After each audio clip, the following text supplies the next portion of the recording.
Shout out to Caribbean Magazine. What's up, y'all? Caribbean Elite Magazine. How y'all doing, man? What's up?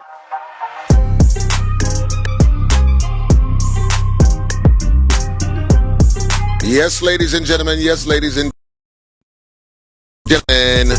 It is definitely King's Conversation tonight, and I need y'all to share the live right now. Like I say each and every Tuesday, if you got a cousin, an uncle, a brother, a nephew, a dad, a stepdad, a husband, a boyfriend, a stepfather, now is the time to add them, share the live with them right now. And all my ladies too. Yeah, share the live, y'all. Interesting topics that we talk about, things that, are concerning in our community. And things that we need to address so that we could, prioritize to make things a little bit better for us as a people, as a community, as a culture.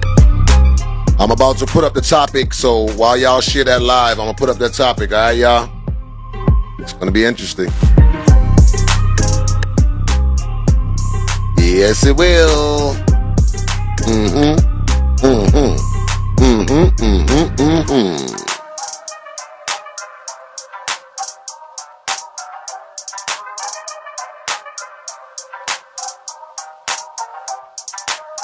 All right, the topic is up, ladies and gentlemen. Make sure y'all share that live. Let's go.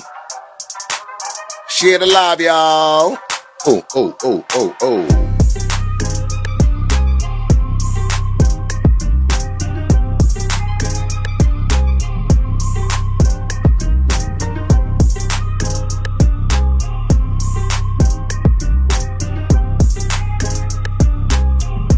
Shout out to my brother, my partner in crime, Uncle Drew. What's going on, brother? How you doing, man? How are ya? Yeah, that's what we doing, man.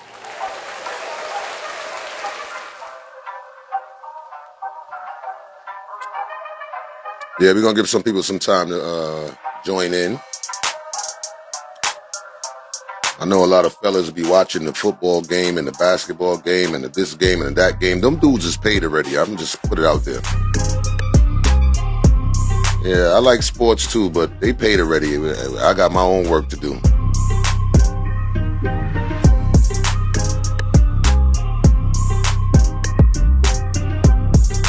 I believe that, helping the community is part of my job, whether I'm getting paid for it or not. You know what I'm saying? Y'all.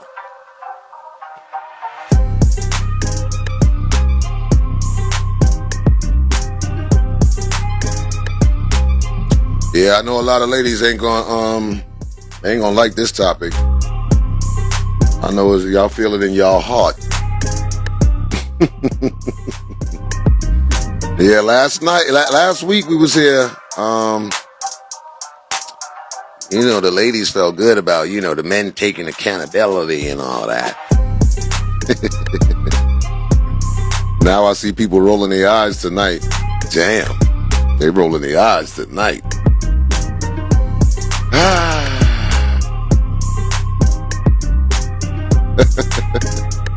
They rolling their eyes tonight. What's going on, ladies?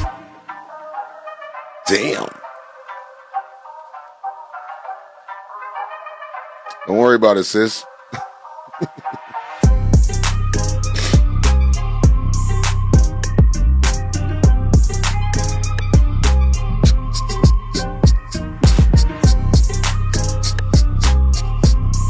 Hold on, I seen somebody that needs to go to the block party real quick. Hold on. Hold on.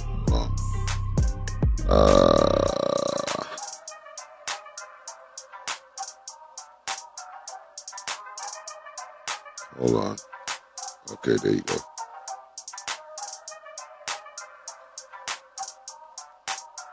All right.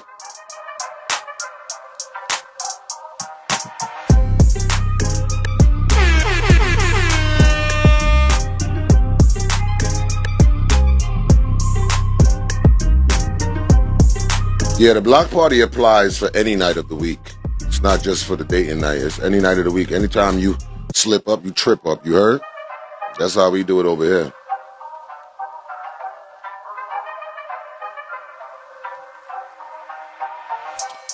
Yeah. So there is a lot of people in situations. It's a lot of people in situations where men, the kings, is taking care of their children, and out of spite, a lot of people don't allow them to do that part. You know what I'm saying? There is also a lot of people who, and this goes both ways. Don't get it twisted. You know what I'm saying? This goes both ways. There's dudes that got, they kids, and they use their children as leverage. I'm gonna let both of you know, both genders, both man and woman, that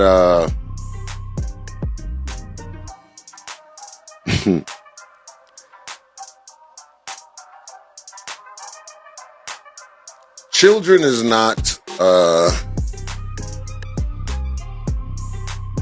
the answer, or keeping your child away from the other parent is not revenge for a failed relationship. Let's just put it like that. You understand? Yeah, failed relationship is a failed relationship. If there is a child in the midst of that failed relationship, it should be an equal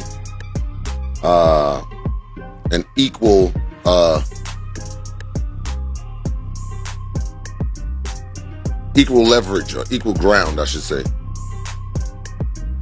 for the better of the child's well-being and their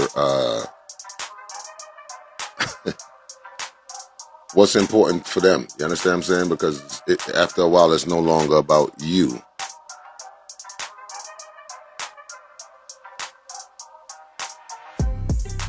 Once you bring a child into this world, it's no longer about you.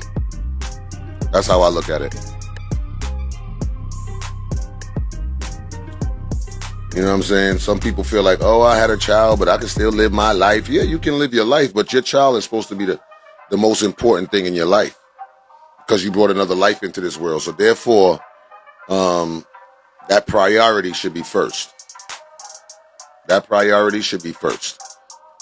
You know what I'm saying? And that's just what it is. Let me add my brother real quick so we can get this topic started. It is 8:41 in the PM right about now. And yeah, that's what we're talking about tonight. The topic is pinned on the bottom. Co-parenting.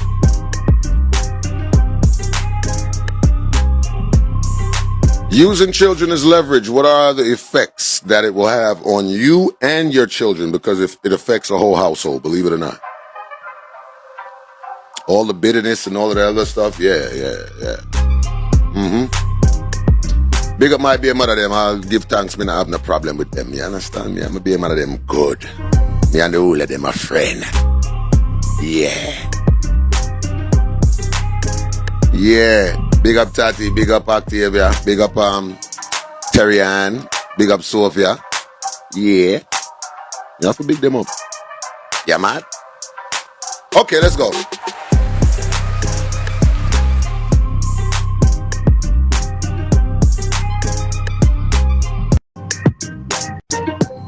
Let's get it.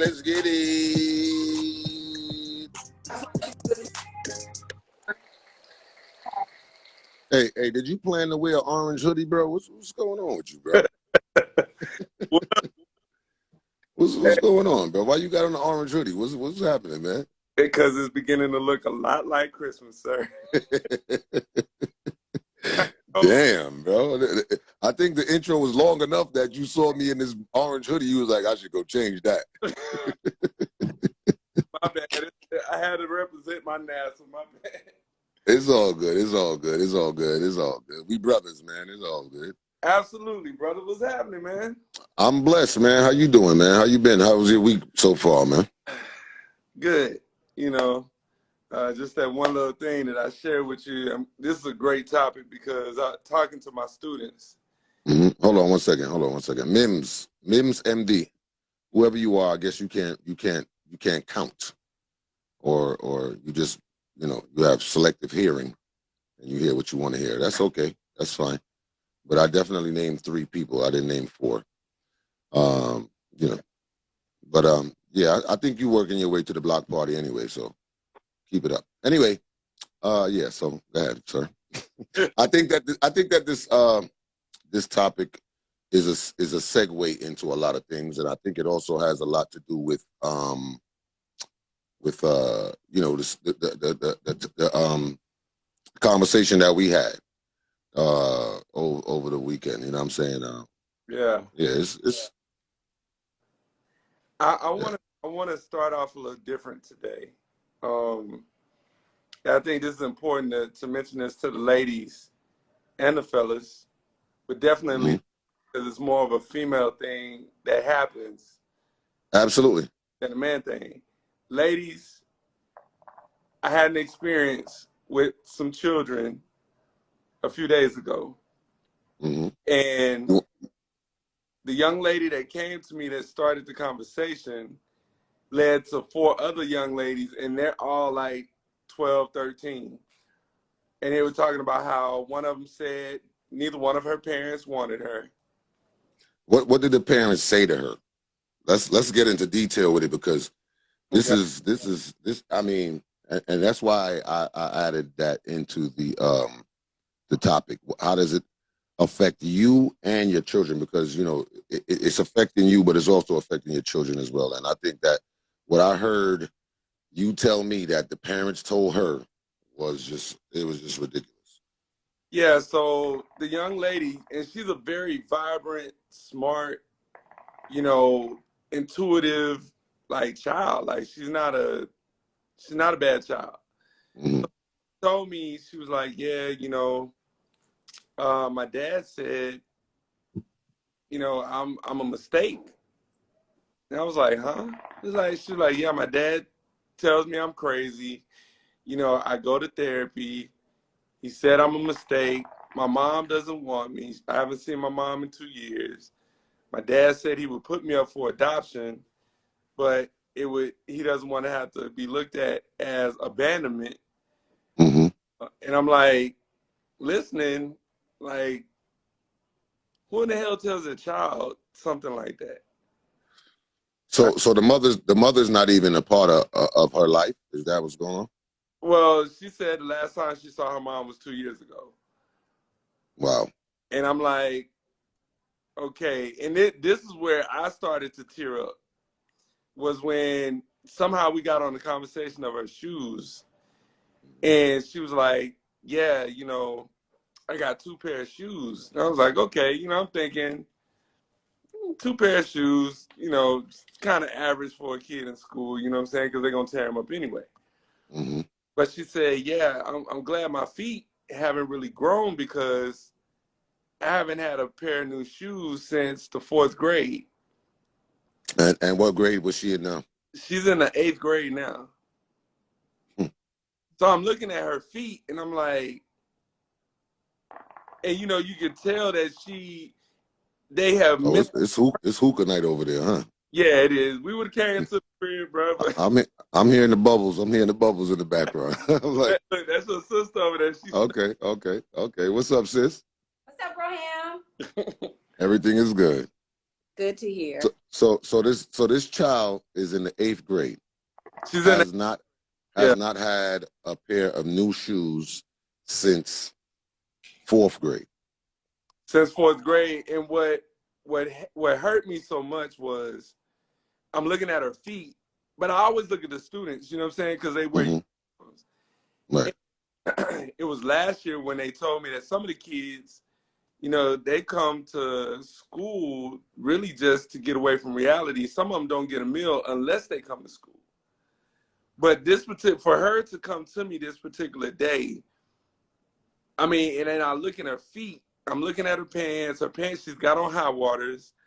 Her shoes, you can see where in her mind she's been trained to believe that her feet have not grown, mind you, Mm-hmm. because Mm-hmm. her toes are bunched up in her shoes. And I found myself like tearing up, bro. I ain't gonna even lie. Because Absolutely. I mean, where I'm at with it right now is we definitely gonna buy her some shoes. We gonna buy her at least 3 pair of shoes. That's number one. Yeah. I'm we need to find out what her size is. We're gonna get those shoes to her tomorrow. Yeah, I mean, bro, I was. But the thing is this, right? Mm-hmm. There's more to it than just buying her some shoes, because she's in a household where the environment is not even a good environment.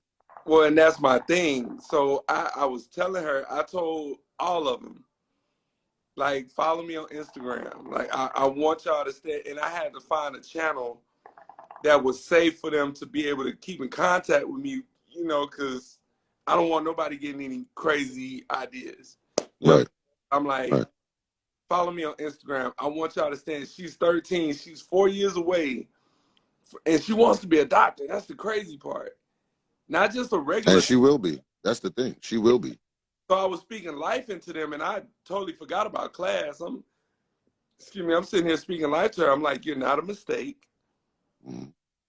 Don't worry about that. Like, you're going to be okay. And I want you, you know, and I'm sitting here, bro, like my eyes, the bottom of my eyes are just swelling up, because I'm like, I remember last year when she started crying, because one of the gifts I was going to give my class was tickets to a concert. You know, I had to connect. They all love this group. I was like, you know what, let me see how many tickets I can get. And when I couldn't get the tickets, she just boohooed. And I'm like, it's just a group. Not knowing that her home life is, she's being battered, beat up, you know, mentally and emotionally. And I'm like, damn, like that is like, I can't believe that a person would bring a child into the world and just discredit them like that. That child didn't ask to be here. Absolutely. So, yeah. So, I mean, as far as the environment that she's in, I'm gonna leave that in your hands. As far as, you know,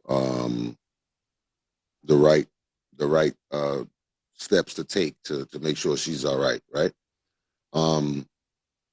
The Well, shoes, we're gonna make sure she gets some shoes. We need her actual size though. We don't need the size that she got on, clearly. Because of the fact that, you know, all the other little girls started coming around, Mm-hmm. I had to shift the conversation, because I didn't know. I didn't want to go too in depth. Right. Ask her, what shoe size do you have? Because you don't know what these kids are talking about when you're not around. Absolutely. And I don't know who bullies who. You understand what I'm saying? So I was like, okay, let me be careful about. And then she went on and told me, she's like, no, it's okay. She knows too. Okay. So the one that she told me knows, I started asking her, I said, so how many of you is your dad at home, or is your mom at home? Surprisingly, out of all those little girls, only one girl in that group, it was one out of 5 or 6 that had both parents in the house.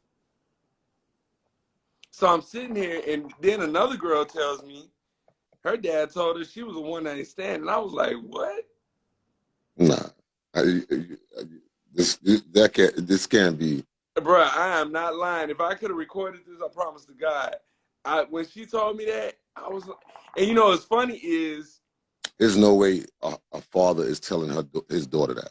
bruh, I promise you, I looked at her and I was like, I'm sitting here like, she can't be. I was like, you playing, right? Like Dude, he was texting me the whole time. I was just like, wow. yeah, I was texting her because I'm sitting there. I'm like, baby, I'm almost in tears. But you know, I'm gonna tell you, this is the thing that got me, right. Is after all of that conversation, that's when I hit you, and I'm like, man, I got to do something with the school. I got to figure something out, because this is sad. This is like really, really bad, because people are damaging our future because they didn't take the time out to analyze who they were laying down with to make a child with. Well, that kind of leads into the topic that we are in, right? Because in a lot of situations, in a lot of relationships, sneaky links, side chicks, whatever you want to call it. For example, we just watched on social media a whole spectacle Mm. of something within this nature, right? Yeah. We watched the baby, and I'm not Oh giving God. anybody right or wrong because that's not my thing. I'm not judging anybody, but I'm just putting the situation at hand. And the Yeah. situation is the situation is this, right? He has a child with a female, and I guess he wasn't with her, or he didn't want to be with her. She was just a link that he was having sex with, and he told her to her face that she was never his girl, I saw and it. that she was nothing but a side bitch. My concern is postpartum. Yeah. There you go. And within the 3 months that she had that child, she's going through a lot, and she's in a very fragile time. So to even tell a woman that right there, it's kind of off. Even if she's a side chick, even if she was just a fuck, whatever it was, you still have to understand that that's your child's mother, and you should be concerned about her well-being just as much as your child, because children get older, Yeah. and when they get older, they got questions, and when they got questions, they start to see or hear who the problem is, or what the problem was, or who did this and who did that. So I mean, and to know that he has such a big platform, which in 10 years, 12 years from now, that child ain't gonna have no problem digging that video up of you talking to their mother like that. Man. We live in a society where everything is on the internet. So Everything. eventually, that daughter that he's trying to raise, and he's gonna, I'm sure, because I know he always posting pictures with his daughter, and I know he's always with his, with his child and all of that. And he may just be a good father, but at some point in time, your daughter's gonna see you speaking to their mother like that, and then what happens? I don't, you know, I don't condone the actions that he did. I saw the video. Um, Me being a father of 3 daughters, I know what I know the tone that I set for my daughters in the conversations that we've had.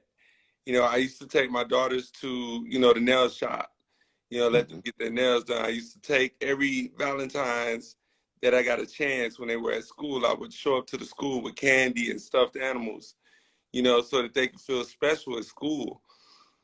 No man that has daughters, and I know you can agree with this, no man, no real man that has a daughter wants to have to take someone out for talking to their daughter or treating their daughter like that.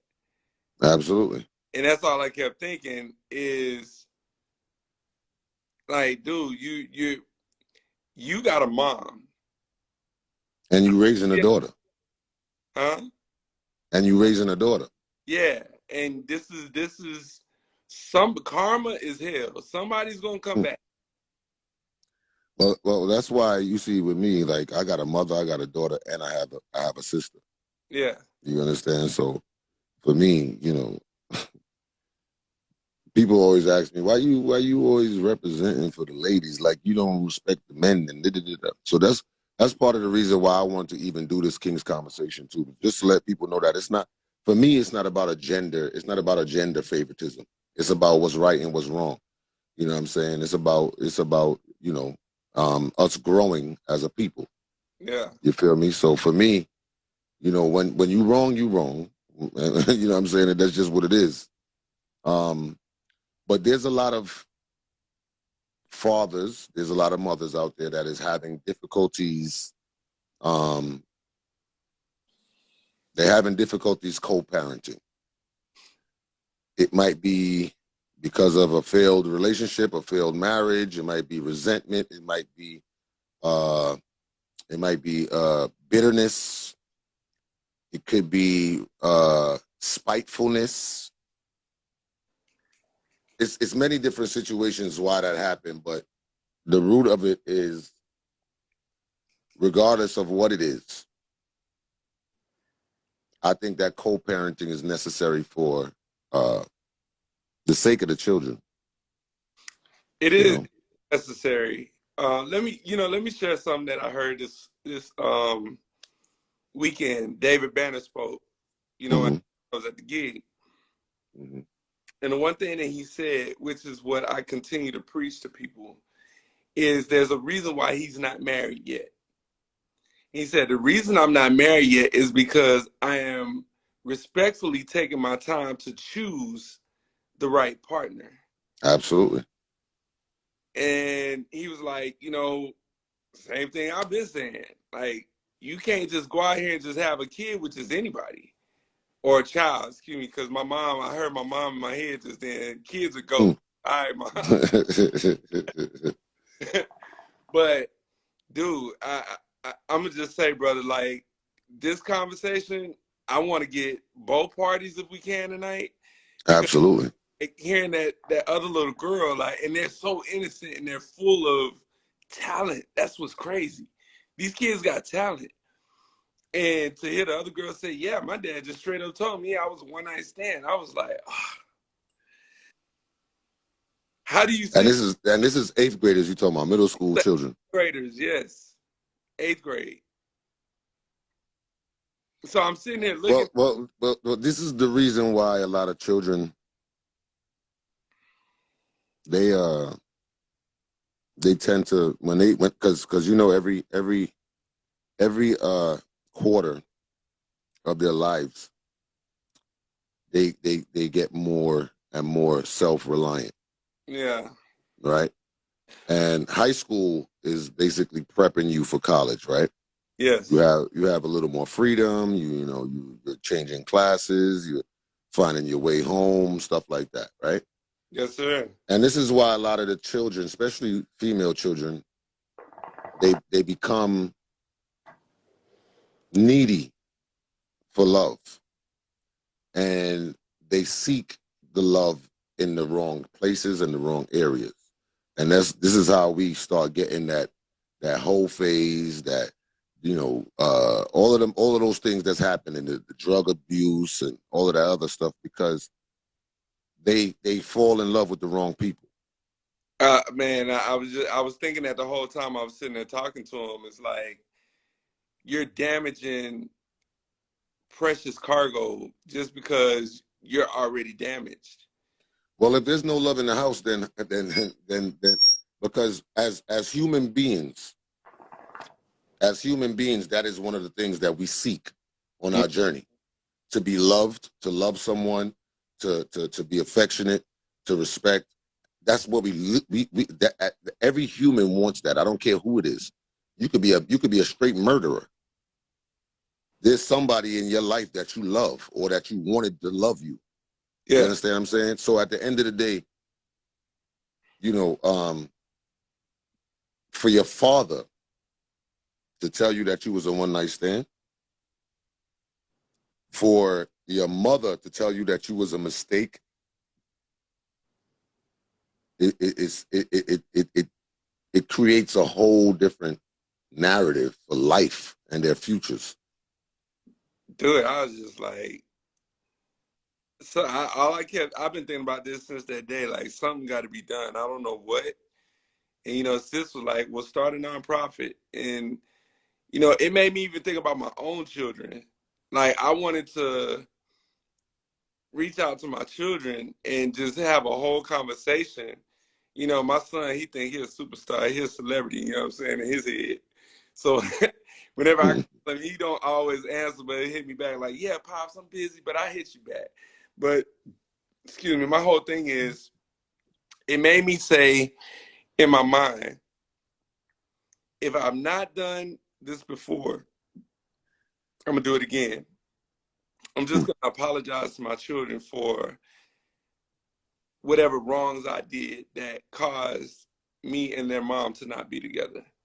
Mm-hmm. Because I don't want my children to ever feel like I don't love them. You know what I'm saying? Or I don't care.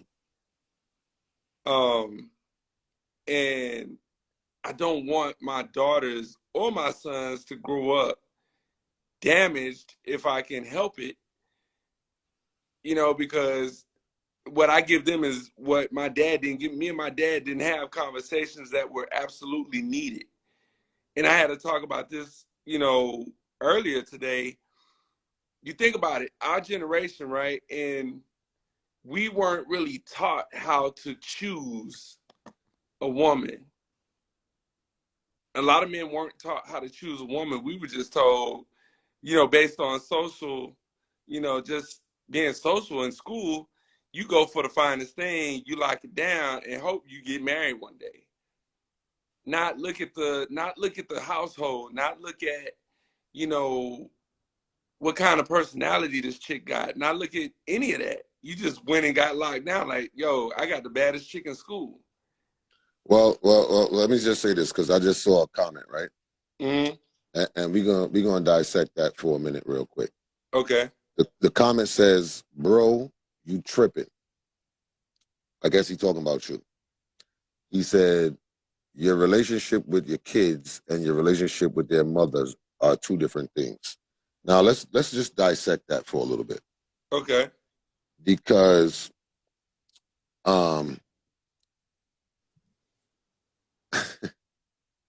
I want y'all to follow me on this right quick and understand what I'm saying. You want to raise good kids. That's every parent in the world. They want to raise good children, right? You want to have children that are loving, children that are respectful, children that you know are good citizens of the world. Now, just understand this. Children live or they mimic what they see. Absolutely. Not what you tell them. Because you could tell a child, you know, I'm telling you to do your chores in the house because I want you to be responsible. I'm telling you to go to school because I want you to be smart. Yeah, you could tell them that till you blue in the face. The example that we show our children is going to work, doing the house chores as well, helping out, cleaning, washing, cooking, cleaning. They learn from what they see. So the reason why I wanted to kind of get some clarity on that is because you cannot expect to raise a child with love if they don't see love in the household. Now, the mother and the father may not live in the same house. But once you guys have a good structure, a good rapport, once you guys are both on the same page of raising a good child, they will respect that and they will learn from that. This is the example that they see. So your relationship with the mother, yes, is different, but it all is coexisting, because you can't be a good father and that child is hearing you cuss the mother all the time. You can't be a good mother and you saying your father ain't worth shit. Your father's a deadbeat. Your father's a waste man. But she might be a good mother. She cook, she clean, she makes sure they bathe, she makes sure they're in bed at time, they make sure she do their homework over with them, all of that. But if you're talking about the father and bringing down that father in that household, then that's what they are going to learn. If a daughter is growing up and she hears her mother speak nothing but I'm independent, I don't need a nigga for shit, I don't need your father wasn't shit, I'm doing it on my own, that is what she's going to attract. Eventually she's going to attract that and live that same lifestyle because you created that narrative for her already. You created the narrative of I don't need a nigga for shit. I could do bad by myself. I'm independent. Niggas ain't shit. Niggas is bums. These niggas ain't worth shit out here. She's gonna go out into the world with that mindset. So yes, one relationship and the other relationship is the same thing, but it's both cohesive. They work together. So be careful on trying to be a good father or a good mother and not have a good relationship with the co-parent. That's just what I'm saying. Because at the end of the day, it was two of you that made that child. Yeah. And God designed it that way because that is what a child needs to be raised properly. And a lot of us,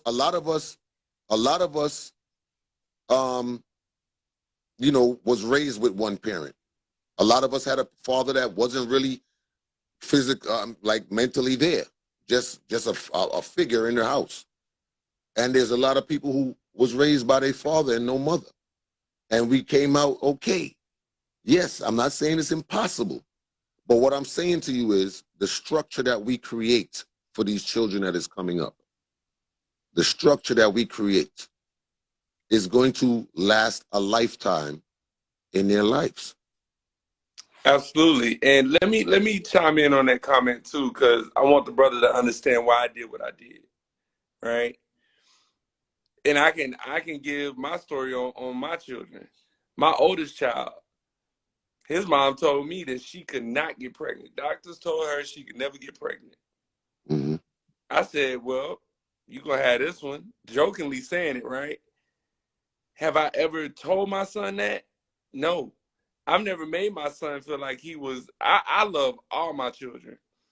They have none of my children have ever heard anything negative come from me. But as a father, because I lacked that conversation that my dad didn't give me, I make sure that I do what I can to give it to my children, because I don't want them in their heads.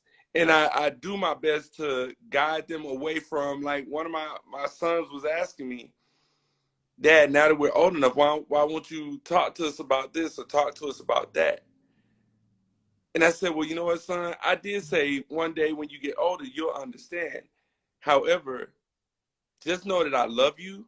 And, this is the thing with my children. Let me cut that and go right here to the point. The thing with my children is, in their minds, when they think of family, they think of me, their mom, and all of us as a group. And I had to break it down to them. You all will always be my family. Just because your mom and I are no longer together doesn't mean that y'all are not my family. Don't ever get it misconstrued. Y'all will always be my family. Y'all are my children to the day that I leave this earth. And that's why I have to apologize to them, because not because of what I consistently do or have done, but because of the manipulation or the conversations that have happened that have led them to a place where they don't understand or can't understand, because it's one side really pushing to bring the understanding of what had to come to an end. All right. Let me just read this comment real quick. Okay. The real Kenny Diva. She said, so what if the father ain't shit? What do you want the mother to do? Pretend like he is. You want me to comment or you want to comment? You go ahead and I'll follow through. Okay. So, at the end of the day, you chose to lay down with an ain't shit dude. For whatever reason. Maybe he put up a good front, whatever. However, that's not the child's fault. So the child doesn't need to know that he ain't shit dude unless that child is able to visibly see that he ain't shit for himself or herself. Let that child figure it out on their own. Don't add flavor to that meal, because that's that child's opportunity to make their own choice, right? It's not the child's fault. The child doesn't need to hear in this ear, your dad ain't shit. Well, I'm gonna tell you this. I'm gonna say this, right? Mm-hmm. For every man that ain't shit, there is a mother, right, that will tell their child that their father ain't shit. And I'm gonna tell you this, right? I'm gonna say this to you. What you're creating is a child that is going to resent you for telling him that his father ain't shit. And this is what people don't understand.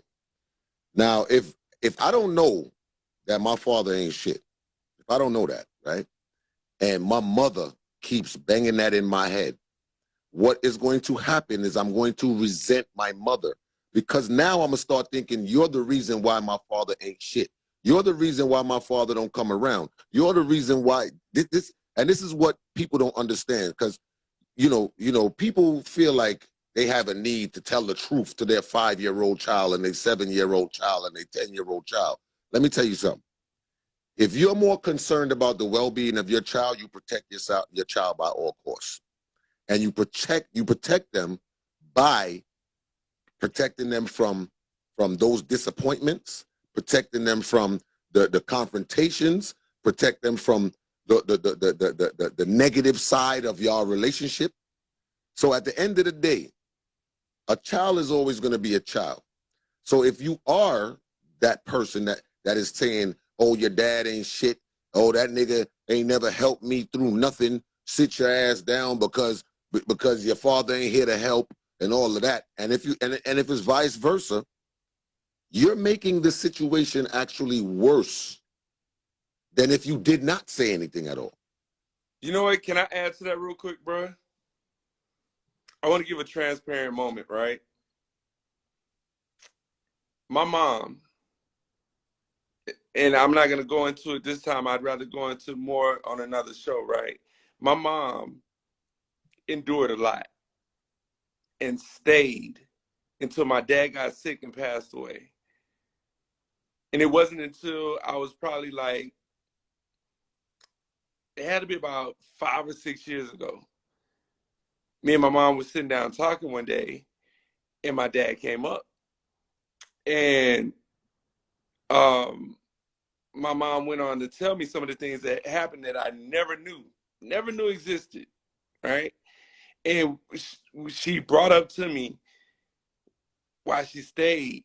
And she told me one thing that I remember from one of the conversations was how, you know, I think you mentioned this back in the day, you know, your dad take you somewhere and be like, we're going to see your auntie, but your auntie really wasn't your auntie. Mm-hmm. That was my dad, right? And my Mm-hmm. mom told me one day, she said, you know, I used to wash his clothes. And basically I would find semen in his underwear. And I was like, but Mom, why did you stay? Because I never knew. She said, I stayed for you.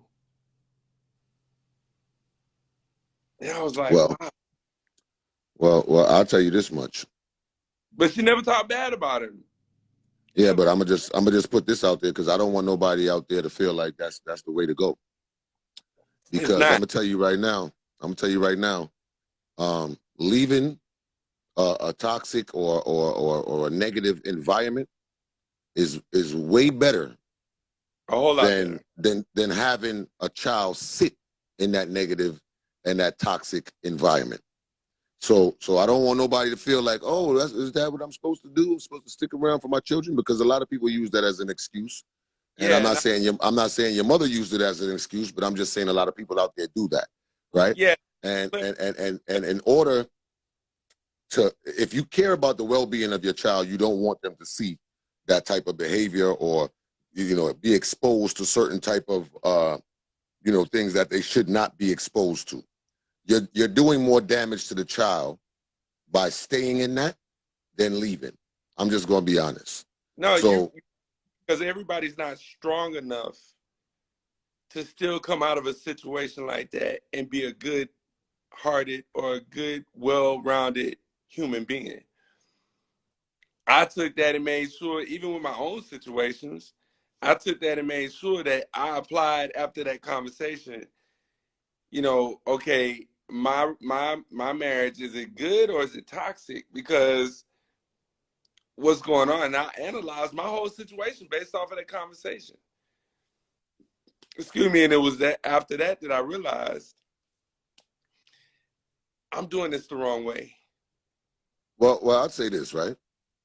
A lot of our parents and their parents, it was more of a embarrassment. It was more of you know, keeping our business behind closed doors and all of that stuff. It was more Yep. about that back then, right? So you wouldn't hear, because everybody was putting on this show for everybody. Everybody was putting on a show for their sisters, their brothers, the neighbors. Everybody was doing that back in the day, right? So nobody wanted to have a failed marriage or a failed relationship back then. So what was going on was there was a lot of shit being taken, and nobody would move because, damn, I don't want the neighbors saying what happened to George, where George at. I don't want the neighbors asking me where's Karen. You know what I'm saying? So they stuck in that bullshit. But it also created us. You see, life is a circle. It's a cycle, right? Weak creates strong. Strong creates intelligent. Intelligent creates successful. Success creates weakness. If you want, I want you to follow what I'm saying. It's a cycle, right? Because you got a hardworking father that you saw work hard, that may not have made it, but you start working hard too because you want to be that person that's going to break that generational struggle. You want to be that man that is going to create generational wealth. If you do become that person that creates generational wealth, what is going to happen to your children? They ain't got to work as hard, and they become weak. They become weaker. They don't got to work as hard as you. So it's a cycle, and it's going to keep going that way. It's going to keep going that way. You understand? The best thing that we could do, is build our children and teach them from the youngest, from the time they could talk. They need to know about what money is, what the value of money is, what responsibility is, what all of that is. They need to learn that from day one. And that's how, you know, the other races and all of these people, that's how they create that cycle of just success. Because they don't wait till we go to, you see, us, we don't get these conversations about good credit and the responsibility of an ATM card and all of these things. We don't get those conversations until what? We in college? Some of us don't even get it in college. Yeah. Your first credit card you ever had, you done tore that shit up. $300 credit line, you done tore it up. Your first Macy's card, you done tore it up. Shit, I know I did that. Do you understand? You had to learn from your mistakes as you went along, and that's why we don't have that structure. But if we start showing our children that from the time they could talk, it's gonna stick with them, and they're gonna do the same shit for their kids, and they're gonna do the same. And that's what people don't understand. Information is the most important thing that we have. Yeah. Fuck the money, fuck the cars, fuck the jewelry, fuck the clothes. All of that shit is bullshit. That comes with knowledge. I agree. That comes with it.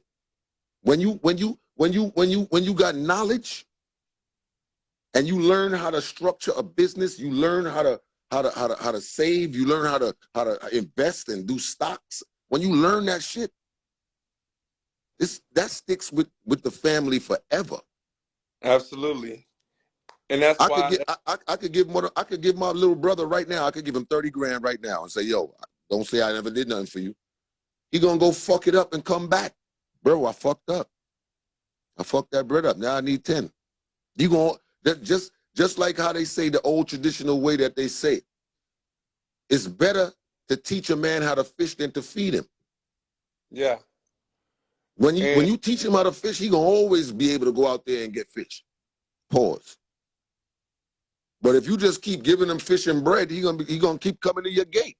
Yo, what's up? I'm hungry again. What's up with that bread, that fish? What's up? You know, it's funny you say that because I look at my children now, right? And especially my boys.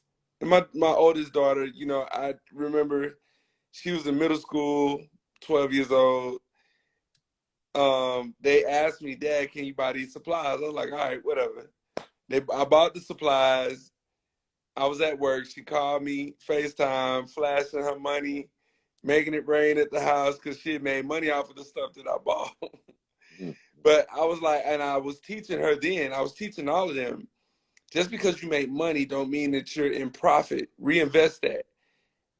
You don't owe me, but technically you would owe the world because somebody gave you, you know what I'm saying, some money to get your business off the ground.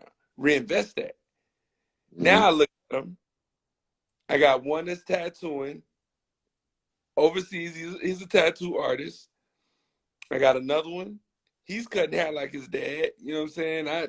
But the thing is, they watched me like I watched my dad, like you just said a minute ago. My dad wasn't the wisdom. My dad was the hard worker. My mom was the wisdom. The laborer, exactly. You know what I'm saying? If it took him having to put together a food truck to sell fruit on the side of the road, he did that. I witnessed that. You know what I'm saying? My mom was the one that would sit and nurture me and put wisdom in me. And then the stuff that they didn't teach me about credit, all my mom ever told me was, you get a credit card, pay it back. Whereas that's one of the things, once I learned how to deal with credit, I went and put all my children on an American Express card and told them, you have a limit every month. Don't go beyond that limit. Some of them right now to this day have 700 plus credit scores. Well, you know what I did? In my house, I bought an ATM machine. My children work. My children work. They work in this house. Yeah. Or they work in the house, and they get paid for working. You take something out of that. You take something out of that. And I bought the ATM machine from Amazon. A regular ATM machine. They both had cards. I told them, you work, you put something in there. That's your earnings. You take it out and don't put nothing back in there. Eventually, it's going to be done. You got to keep watering the plants to get the leaves off of it. Yeah. You understand what I'm saying? So at the end of the day, you teaching them responsibility. You teaching them how savings go and all of that. So, you know, I mean, there's different methods of doing things. You know what I'm saying? Everybody's different. But I don't want to stray too far away from the topic. You know, we just segued into that, and that's cool because those are things that we all need to know as well and need to, you know, speak about. But yeah, the topic is co-parenting, and this is the thing. You know, like I said, most of the relationships that fail, somebody's bitter. Somebody has resentment. Somebody, you know, because you know us black people. As soon as we get out of a relationship, we look for the next baddest thing because we need our new thing to look better than our old thing. Yeah, you know, we don't even take the time to heal. It's showing out now. Now we got to show out. Oh, you left me. I'm about to get me a better bitch than you. I'm about to get me a better nigga than you. And you know, don't even take time to heal or nothing like that. Walking around with a bullet wound trying to find the next baddie. You understand what I'm saying? So at the end of the day, the bitterness, the not talking, the this, the that, all of that bullshit. It's hurting our younger generation. It's hurting our younger children that's coming up. And we need to be more focused on our children. Be selective about who you have around your children. Have a good relationship if you can, because some relationships just can't even mend. You get unmendable. Some motherfuckers you just can't deal with. You like this, this nigga here, this girl here, she ain't got no sense. So some of them is, but even in that situation, there's ways and situations of going around that person and their behaviors and this and that and all of that, right? Yeah. Creating a relationship with your child is very important. You know what I'm saying? So to the people that is out there, ladies, it's time to keep it real. Accountability. We was talking about accountability last week, and we was talking about it with the fellas, right? King's Conversation. We was talking about men and taking accountability and what they have done, and what we have experienced and what we could say that we are accountable for. Ladies, if this is you and this fits your character and you have done it at some point in time, and you've grown out of it or whatever the case may be, you could call in too. Fellas, if you are experiencing this or you have experienced it, you could call in right now too. And listen, I'm just gonna be very transparent. Today is Tuesday, it's King's Conversation. We're not here to drag nobody. That's not what we're doing tonight. We're talking about the situation and we're talking about the topic. We're not here to drag nobody and be like, yeah, this bitch, she wouldn't let me do this, and that bitch had these niggas. Nah, we're not doing that. Yeah. Respectfully, we're not doing that because that defeats the whole purpose of what we're even talking about right now. So if you have experienced this, ladies and gentlemen, or you are a victim of it, or you are the one who put somebody through it, you could call in right now. All right? Because it's out there, and it's crazy how things are right now. So let's talk about it, man. Yeah, and be transparent. Like, listen, this is not a shot at anybody. This is like we trying to fix these things for real, for real. Absolutely. What's Hello? going on, Kings? What's going on, King? How you? Turn some light. Yeah. Yeah. I ain't gonna lie, I don't got no light on, so Don't worry about it. It's all good, bro. Oh, shine a little bit. okay. I'm gonna turn it off though, What cause I'm in happened? the You all right? car. Yeah. It was. No complaints over here. Oh, okay. All right, No, so I just thought you and Drew was brothers or something. You got a little excited. I I thought that don't was know. my dude. He looked like my brother-in-law. Oh, okay. I ain't too excited. I'm just chilling for the night. I got work tomorrow, so I gotta keep it calm. Yeah. But when Yeah. I seen the topic using children Yeah. as leverage. I Right. have no kids, but I will say this much. I'll look at it from my sister's point of view.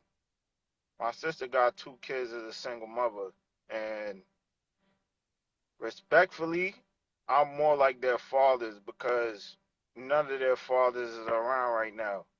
Oh, so she got 2 baby fathers. Yeah, sad to say, Okay. but yeah, because my It is what father. it is. It ain't about sad to say. It is what it is. Not sad I to just wanted to say. clarify that. No, I understand. But if my father was here, that shit would have been straightened up a long time ago.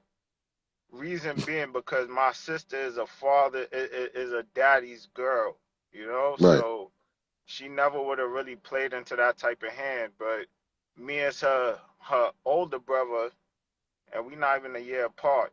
My mom jumped in it with 11. Me and my sister is 11 months apart. So after my mom had me, she had my sister. Right. So shit tight. So yeah, me as the older brother in the time that I'm in, I'm willing to be a stepfather in the mindset where I'm at because I know a lot of females or a lot of women have kids already. You Absolutely. know? Yeah, Absolutely. so it's kind of, I'm not gonna say it's fucked up.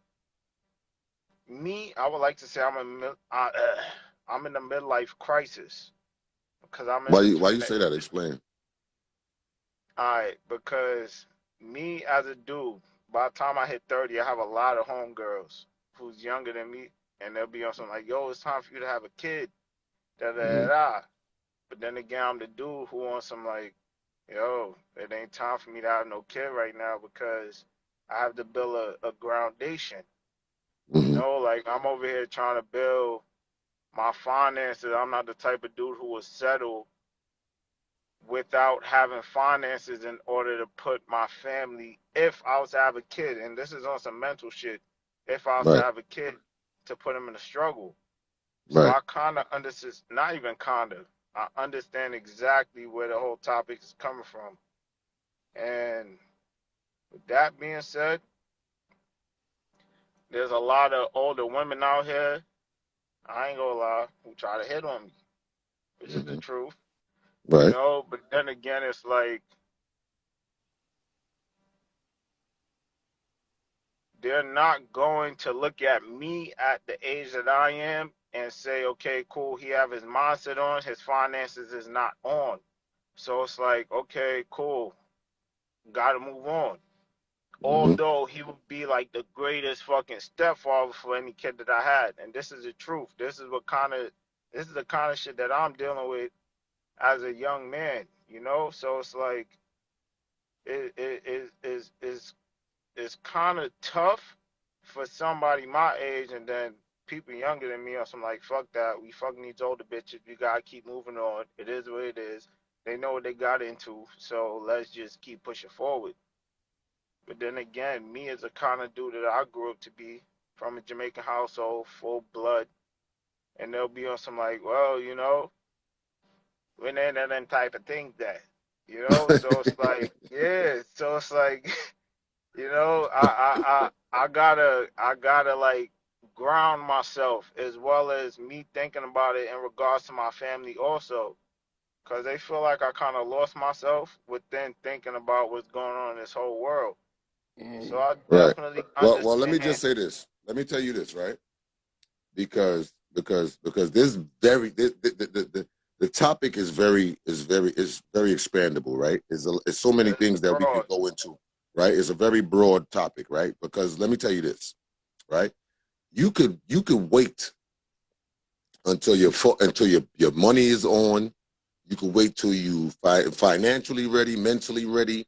You could wait for all of that. You could build yourself up and be this successful guy that saying and you're looking for the right woman, and you can find it, right? It's not impossible. You'll find it, right?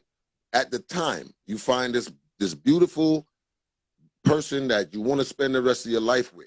But then life happens, right? And a lot of times relationships and marriages don't work. So you could waste the time that you want to waste, or what I'm saying, to better yourself and all of this stuff, and still find somebody that 10 years from now y'all not compatible no more. 5 years from now y'all not compatible no more. And then you still part ways. The child that is in the middle of that, the interest has to be within that child. There's a lot of dudes that, they not with they baby mother no more. They upset. They like, yo, fuck that. If I can't be with her, I'm not taking care of that child, and and all of this other shit. You feel me? So at the end of the day, it's definitely like I said, it's an expandable topic, because we can sit here and say, yo, you out here and you see the world is crazy and people ain't serious and everybody playing games and all of that. Yes, that is true. But there's also a different side of the coin where you might find that girl that you think you want to spend the rest of your life with, and you go ahead and marry her and all of that, and then y'all don't work out. What happens after that? You feel what I'm saying? It's still about the well-being of that child and having both of y'all in their life. You understand what I'm saying? That's the most important thing when it comes to having a child, bro. You feel me? Because a child, the things that a child needs comes from both parents. What one parent does, right, when another is absent, is they pick up the slack. But to be honest with you, a mother could never be a father, and a father could never be a mother. Absolutely. Well, that's the truth. Yeah, So the two components that's work the truth. together. definitely go hand in hand. So that goes back to what I was saying earlier, man, about, I ain't moving. you know, uh, He said, I ain't moving. Somebody behind you? Somebody try to take my parking spot. Oh, yeah. That's, that's that New York shit. In New York, everybody pull up next to you, be like, Yo, you about to move? Nah, I ain't yo, moving. you coming out? You coming out?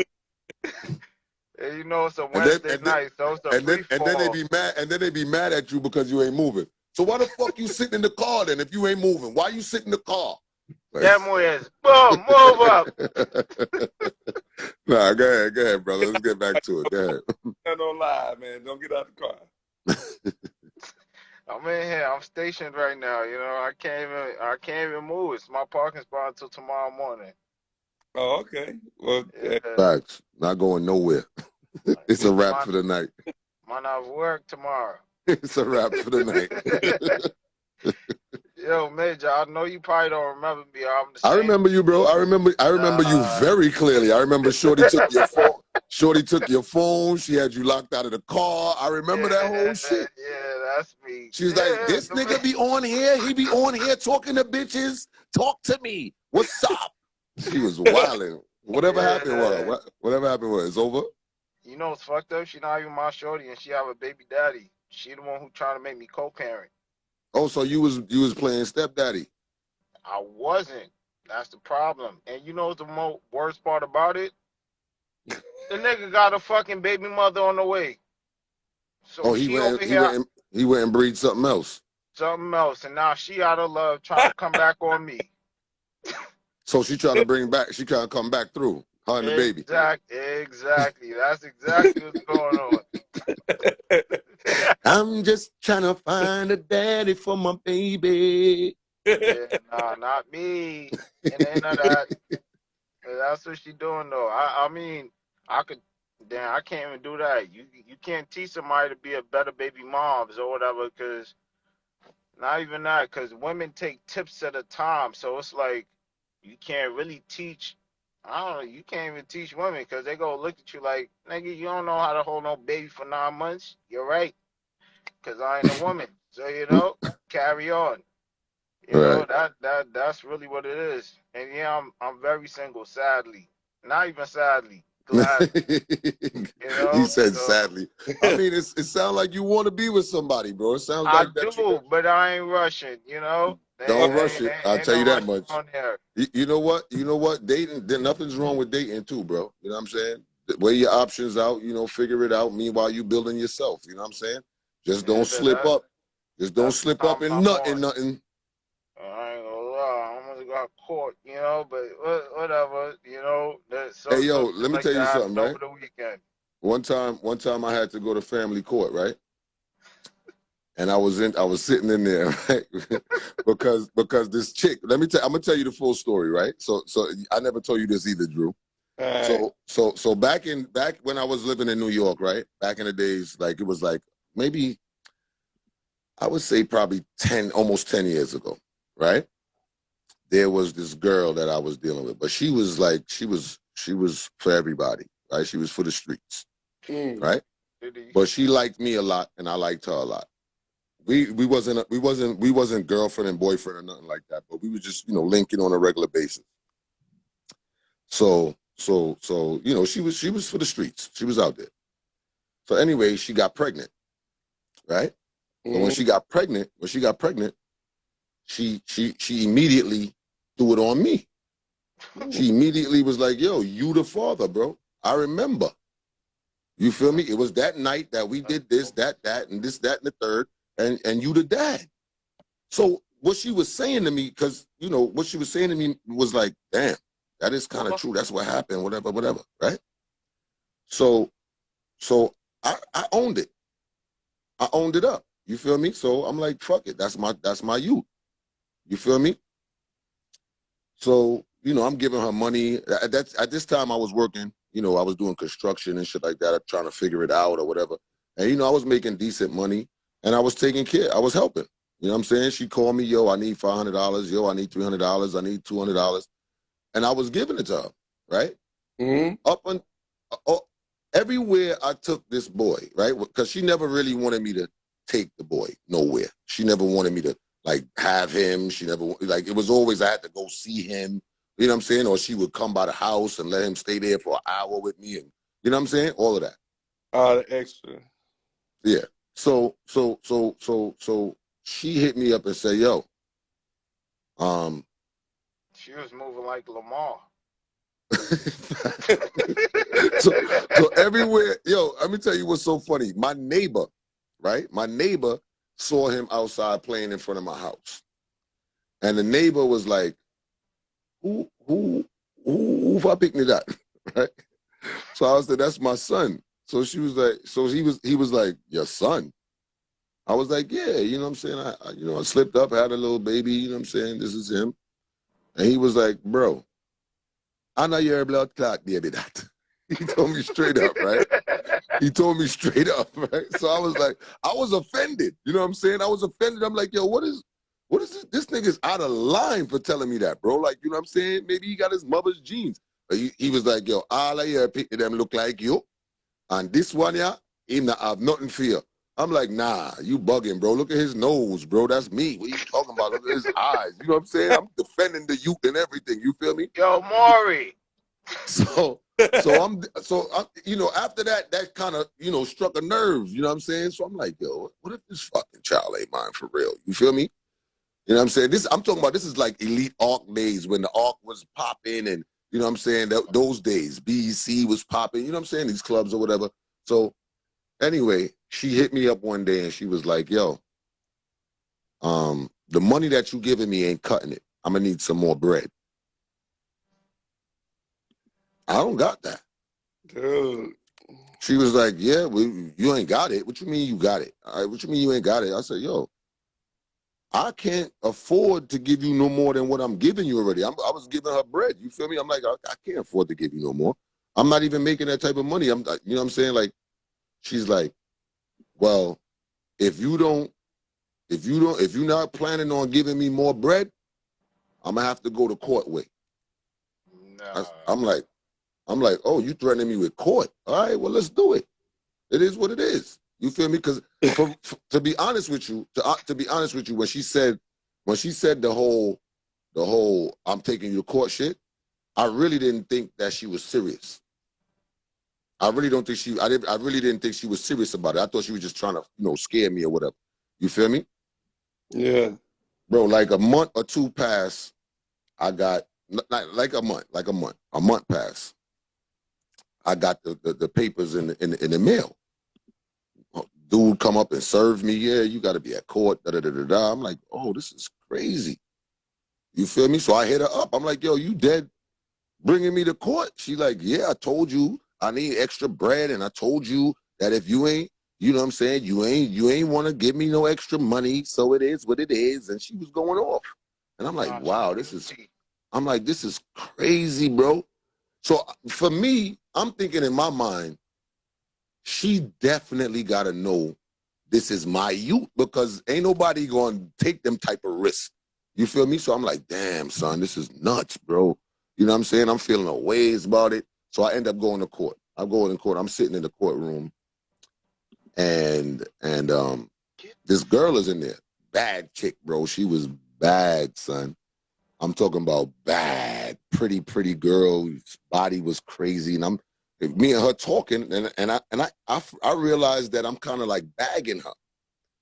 And right there, that just was like, something just touched me on my shoulder. It was like, yeah, she in here for family court, bro. I don't know if you want to be the next nigga on her list. You feel me? And I dead the conversation right there, because I'm like, yo, I'm gonna be the next nigga she gonna bring in here. You feel me? Like, I'm good. So I left it alone, right? So now we go into the courtroom, me and the girl. We go into the courtroom, and the judge is like, yeah, you know, have you ever took a paternity test, you know, to prove that this is your child? I said, nah, I never took a test. You know what I'm saying? I just, you know, doing what I'm supposed to be doing as a man. You feel me? So the judge was like, do you want to take a paternity test? Bro, had I not said no that day, bro, I'd have been still paying child support up to this day. You hear me? Dang. Wow. Uh, I told the judge, I said, Judge, to my knowledge, that's my child. But yes, I do want to take a paternity check. Yes. He told me, and the judge told me, he said, you have, it was like in June, around June. It was like summertime when this whole thing took place, right? He was like, you have between June 1st to the 15th to take this paternity test. If you don't do it, we just going to put you on as the father, and you're just going to have to take care of the child. That's cold. I went to take my paternity test on the 14th. Right? So I went to go to and listen to how crazy this is, right? Listen to how crazy this is. Remember, it was from the 1st to the 15th I could have went any day of between those 15 days. Any day I could have went. I go on the 14th. Guess who's sitting in there too? Baby father. The mother. She had to take the test too. Remember, she got to get swabbed and all that too. So she's in there the same day that I go, right? And when we go, me and her is cool. Like, we cool. Like, yo, she asked me, yo, can you give me a ride home? Da da da da. I'm like, yeah, no problem. It's all good. I don't know what it is with me, bro. I just be on some nice shit with people, son. Like, you know what I'm saying? Same like, here. I'm guilty. You feel of me? that. I don't know, bro. So we both get the swab. And first of all, I walk in the lab, whatever what you call it, the clinic, whatever. I walk in there, right? And every nurse in there knows me. Everybody like, Majahhype, what y'all doing? Yeah, which gal carrier in? Yeah. Them sister you start make money. Them want go in your pocket. Them gal you wicked. And yo, the nurses is going off. The gal, right? them wicked. Yo, so now she swabbed me. She swabbed the moms. I dropped the moms home. I'm like, and me while we driving home, I'm like, yo, you really dead ass on this vibe? Like, you wanna take it in court? She's like, yo, like I'm getting kicked out my house. I can't, things is rough for me. And I asked you for help and you ain't want to help me, blah, blah, blah, going on with this long story. So boom, I drop her home. The next court date was like, let's say it was like the 27th, the 26th of June, right? So I go in and I'm sitting in the courtroom and they not calling my name, bro. Like I was in there from 8 in the morning. I was in there from 8 in the morning, bro. They took lunch and all that. You know when you go to court and they stop the court to go for everybody to go to lunch? Yeah.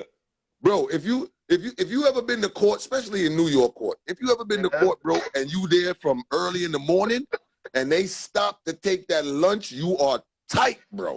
Yeah. You like, what? I've been here That's all a fact. fucking morning and y'all want to go take lunch? So boom, them niggas is like, yeah, we're going to take a lunch break. You know what I'm saying? We be back here at 1. I'm like, yo, what the fuck? Yo, why they ain't calling my name? So I'm sitting in there. I'm like, yo, all right, let me go get some lunch. I go get lunch, come back.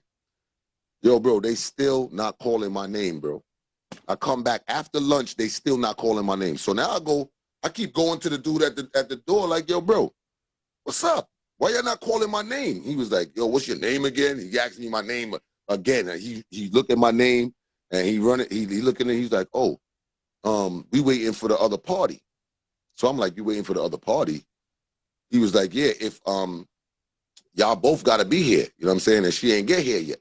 So I'm like, yo, what the hell is going on here, bro? So now I'm calling her like, yo, where the fuck you at? You feel me? Like, yo, what's up? Where you at? You know what I'm saying? She like, yo, I'll be there soon or some shit like that, right? Bro, I'm sitting right where the door is for everybody to come in. She ain't never walked through that door. I don't know what back door she came in from or what. But she came in somewhere, somehow she got in, right? And they finally called my name. So they call my name now and I go to the back. I go to the back now and, they got it. It's a room. It's not like a courtroom, but it's like a room. And they set it up with a little judge there and all that bullshit or whatever, right? So I'm sitting on one side, and she's sitting on the other side with her attorney or whatever, I guess. You know, whoever that was, legal aid, whoever it was. So I'm sitting there, and you know, the judge is like, Mr. Joseph, raise your right hand. I raise my right hand. He's like, yeah, do you swear to tell the truth and nothing but the truth, so help you God, all this bullshit, right? So I'm like, yeah, I swear to tell the truth. So he's like, and I see, while the judge is talking to me, I see her talking to the legal aid, right?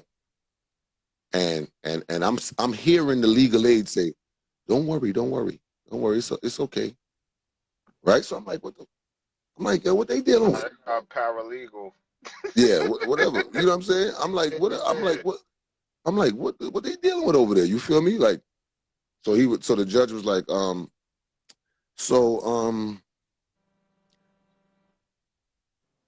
we've done the DNA testing, and the results of the DNA test comes back 0.0000. You are not the father. Bro, the man was, and yo, through all of this headache I went through, the man was just like, yeah, you can leave now. I was like, I say, I went through all of that, and this is not even my child. I can't get my bread back. He was like, you can't get your money back, sir. I'm like, yo, she just played me. What you talking about? He was like, yeah, we can't do that. You would have to take her to a civil court and sue her. But you can go. So I said, where's the paperwork? Because Shorty was, let me tell you what Shorty was doing, bro. Shorty was walking around the whole New York telling everybody that Majahhype is her baby father and Majahhype is a deadbeat.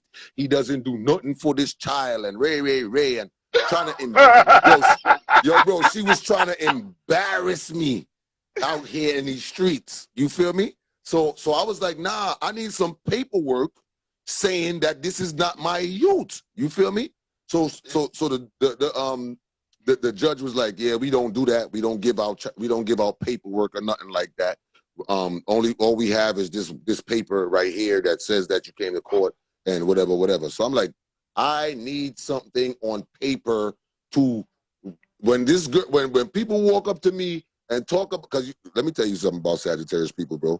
You cannot lie on us and you cannot embarrass us, because we're gonna go far and beyond to prove that you're wrong. You get what I'm saying? So homeboy tell me have a good day. I could come out of his courtroom. Boom. I walks out of the courtroom. I'm like, I went to the same dude who recognized me from the beginning. I was like, yo, bro. I said, yo, bro, I need some sort of paperwork that's saying that I'm not this pick-me father. You feel me? He was like, don't worry, I got you. And he gave me the paper with the DNA test and everything on it, and said, here you go, and gave it to me, right? Bro, when I walks outside, I'm walking to my car because I parks my car in the parking lot, right? Walks to the car. Remember, Shorty, and let me tell you what the crazy vibe is, right?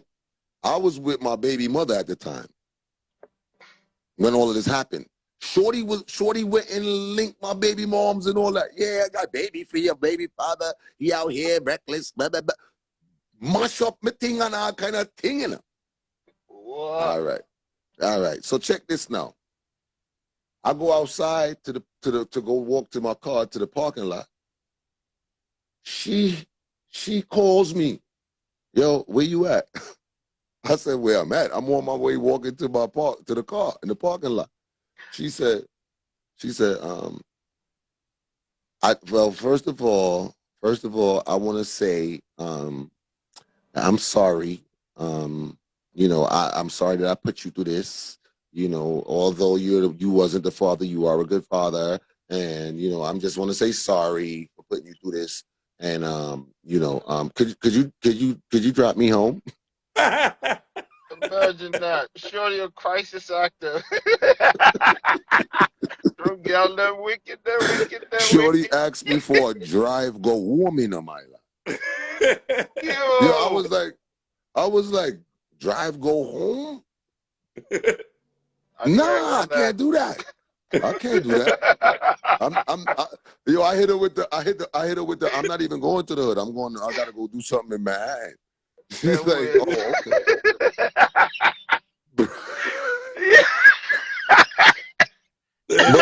But the crazy What shit the is, right? fuck? Let me tell you what the crazy shit is, right? The crazy shit is that she hit me up after that. Like, yo, what's good?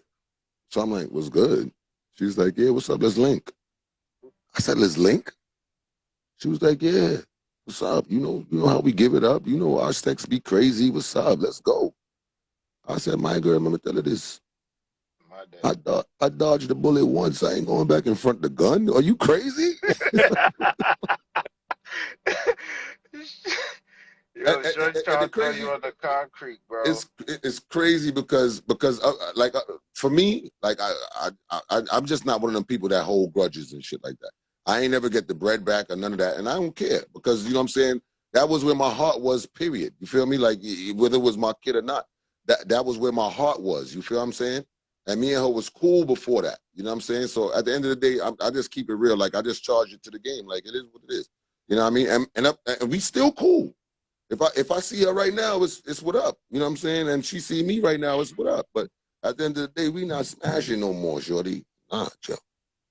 Hey, Yo, somebody asked her, what was her sign? What was her? Hmm? yeah, what was her song for real?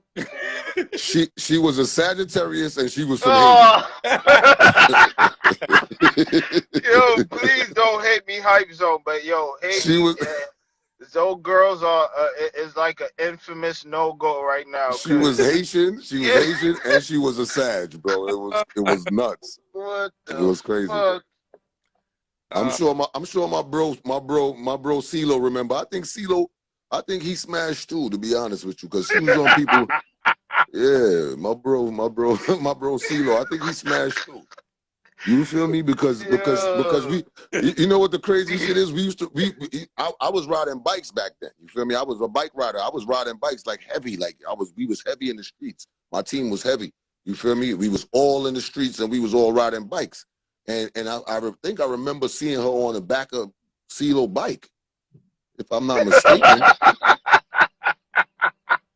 Yo, that's If I'm not fucked up, yo. mistaken, she was on a Hold few on, niggas' bike, but I think she was on CeeLo bike for real. Like you seen her with the helmet on? bro, she had her own helmet. She went and bought her own helmet, bro. She had her own attire when she go out. What you talk about? Oh shit, yo, this shit got me weak right now. I ain't even gonna lie. And it's That shit crazy because is I'm a funny. Sag too, so you know what I'm saying? Like I don't know man. how that. I don't even say like. I don't know. I just seen CeeLo on here. I don't know, man. You gotta let me know, bro. You smashed or not? Keep it real. It's not my baby mother no more. I don't, we good. Word, C-Lo. My name B-Lo, and I ain't trying to get caught up in all your C-Lo. Hey, Look Yo. what he said. Look what he said. I don't remember, but I gave free rides. Nigga, you beat, nigga. You beat, bro. You beat, CeeLo. I think I was big mad that time too, because at that time, you know what I'm saying? I thought she was my baby mom. I was like, yo, this nigga got my baby mom's on the back of his bike. That's really how it be, though. Haitian girls, not like that. I ain't trying to throw it on all, because I'm the first person to be on some, don't generalize, but y'all fucked up. Y'all grimy, yo.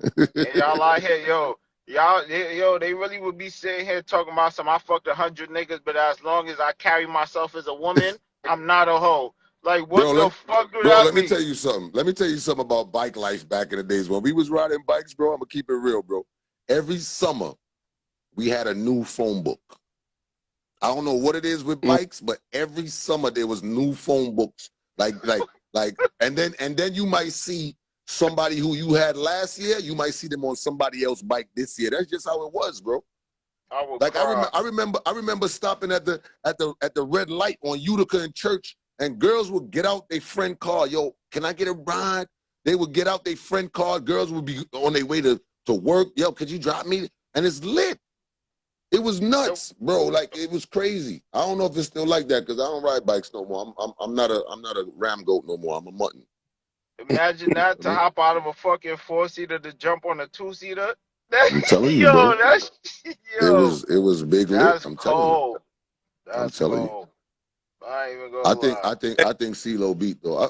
I Hey, know what's somebody it. said I that's know baby. I know Esco beat too. Esco beat too. I told you she was for the streets. It is what it is. Hey, man, She it's for a the. Yo, ain't nothing wrong with baby. that. I like freaks, so I'm right I here, mean, it is what it is. yeah, But I mean, she was for the streets, but I had first preference. shit Like like she that. was on CeeLo bike, but if I hit her up and I was like, yo, you better make that nigga drop you straight home because I'm coming over there. She'd be like, all Them right, niggas. all right. Hey, bro, somebody said that was CeeLo baby, man. It probably was CeeLo baby. Wow, I ain't never think about that. Yo, you sure sound an escort? It might have been Esco baby too. These niggas, yo, that's crazy. Nobody knows. Damn, shorty like a Man, Tootsie Roll. How many I'm licks, sure man? a lot of people remember that story too. That's from Brooklyn. I know a lot of people remember that story too because she uh, was walking around defaming me, bro. She was walking around like this nigga. He's a deadbeat. He's corny. Yeah. Y'all think he lit? He's not lit. He's broke. She was going off on me, bro. Shit like that. All for the judge to be like, yeah, have a good day, sir. That's not your child. All right, we're gonna talk to her. You can go. You can go. Shit. But anyway, yeah, I just had to give y'all that story real quick because you know what? I never really told that story because it never really, you know what I'm saying, resonated to me like that. You know what I'm saying? Until this topic. Like now that we talking about it and shit, it's like, wow, damn. You know what I'm saying? But Yeah. you know what I'm saying? Like it is what it is. Like, yo, let me hold on. Did Noah fuck? I'm trying to think. I know a few dudes that hit, but I don't know if it, damn, son. Now you go. You know, I ain't calling nobody name on here. I ain't gonna disrespect her like that. I ain't doing that at all. If you know the story, you know the story. It is what it is. If you don't, then you don't. Welcome to my world. But at the end of the day, I ain't calling nobody name. I'm good. I'm happy. You know what I'm saying? No love lost. I don't regret, helping her out with her child. You know what I'm saying? That's where my blessings them come from. You understand? You know what I'm saying? Positive So at the end vibes of, yeah, only. so at the end of the day, it is what it is. You know what I'm saying? But I know oh yeah. You know what I'm saying? It is what it is. It is what it is. You know what I mean? Like it is. So anyway, let's get back to the topic. hey, look, got a whole lot of What? Let's get back to the topic, being that I let that out. I got that off my chest, you know what I'm saying? Get on the back, bro. I let that out, you know what I'm saying? That felt like a fucking therapy session just now. Look, you got a whole lot of dudes to figure out, man, who baby that is. And nobody gotta figure out who baby it is, unless only the baby Yeah, moms. That's it. Esco was loving it. Well, Esco is Haitian too. I'm talking to CeeLo. I'm sorry, y'all. I'm talking to CeeLo in the comments. Esco was Haitian too, so they both were speaking the same language. They was both getting the little musketti together. They was rubbing each other down. It is what it is. She had. You know what's so crazy? Life is so crazy because where the hell was I the other day? They said you didn't give them no lobster dinner. You know what's so crazy, bro? All right, so I hosted a Haitian event the other day in Fort Lauderdale, right? And I was there, and the dude who she was with was at the party, was at the show. And me and him it's super cool. That's the crazy thing about it. We super cool. You know what I'm saying? She almost had me and him in beef over some shit. It probably was his child. Anyway. Anyway, let's get back to the topic. Zo gang, we love y'all. You know that, man. We love the Zos, man. We love you all. Yeah, they was rubbing Loel Mesquetti on each other. You feel me? I'm that baby pappy, boss. Professor. That's my favorite song. You know? Oh man. So let's get back to it. Let's get back to it. So I don't even remember what the hell we was talking about just now. Like I know you was telling me about you was telling me about your baby, about your sister, and you was telling me about you finding somebody. Now And I'll you, tell you about Shorty kicking me out. And then, yeah, me yeah, yeah. being led on to the whole stepfather life, knowing So how so nice so of you a don't guy mind I being a am. stepfather then? I kind of do. It depends. It depends on the type of lady I'm dealing with. It depends on how she handling her situation without her baby father, and if she dealing with her baby father.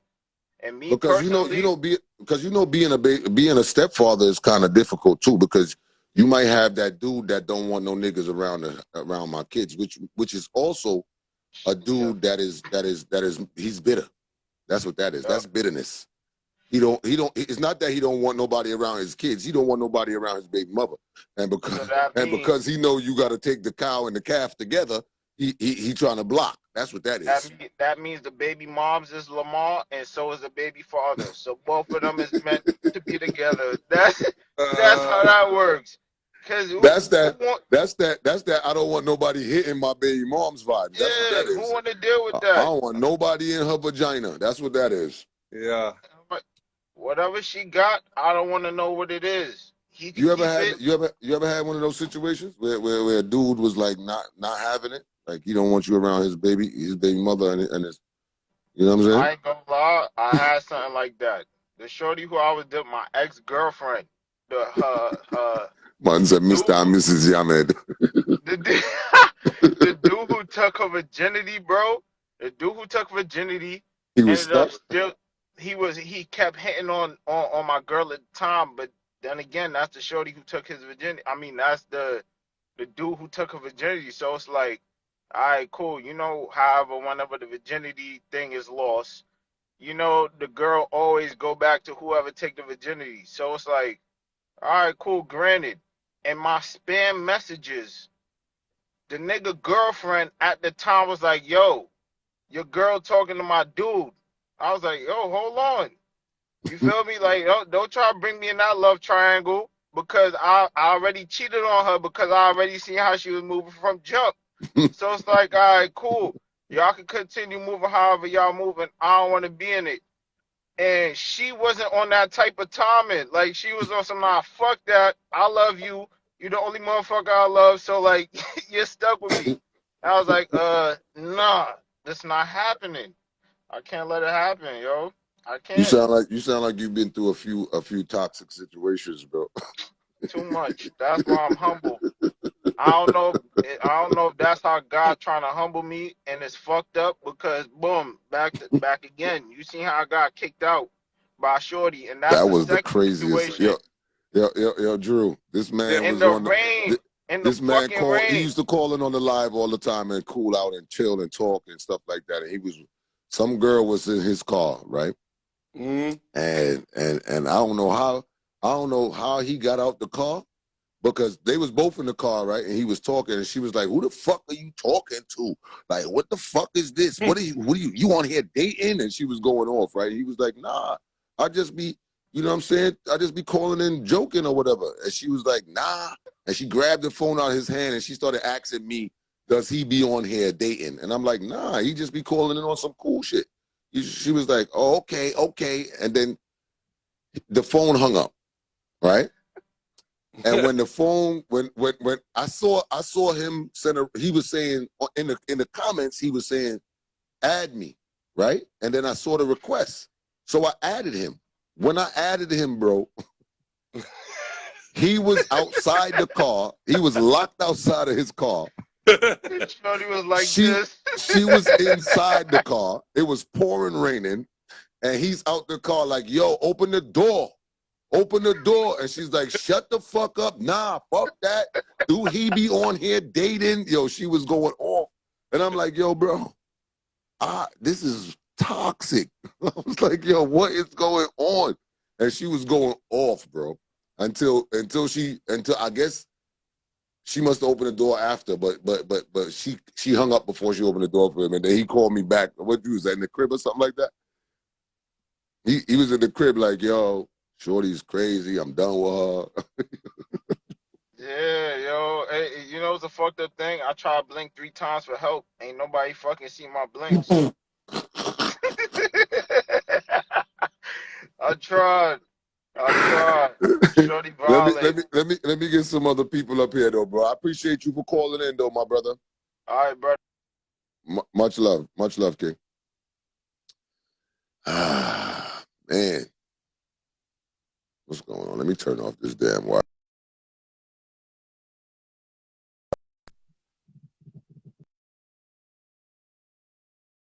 Yeah.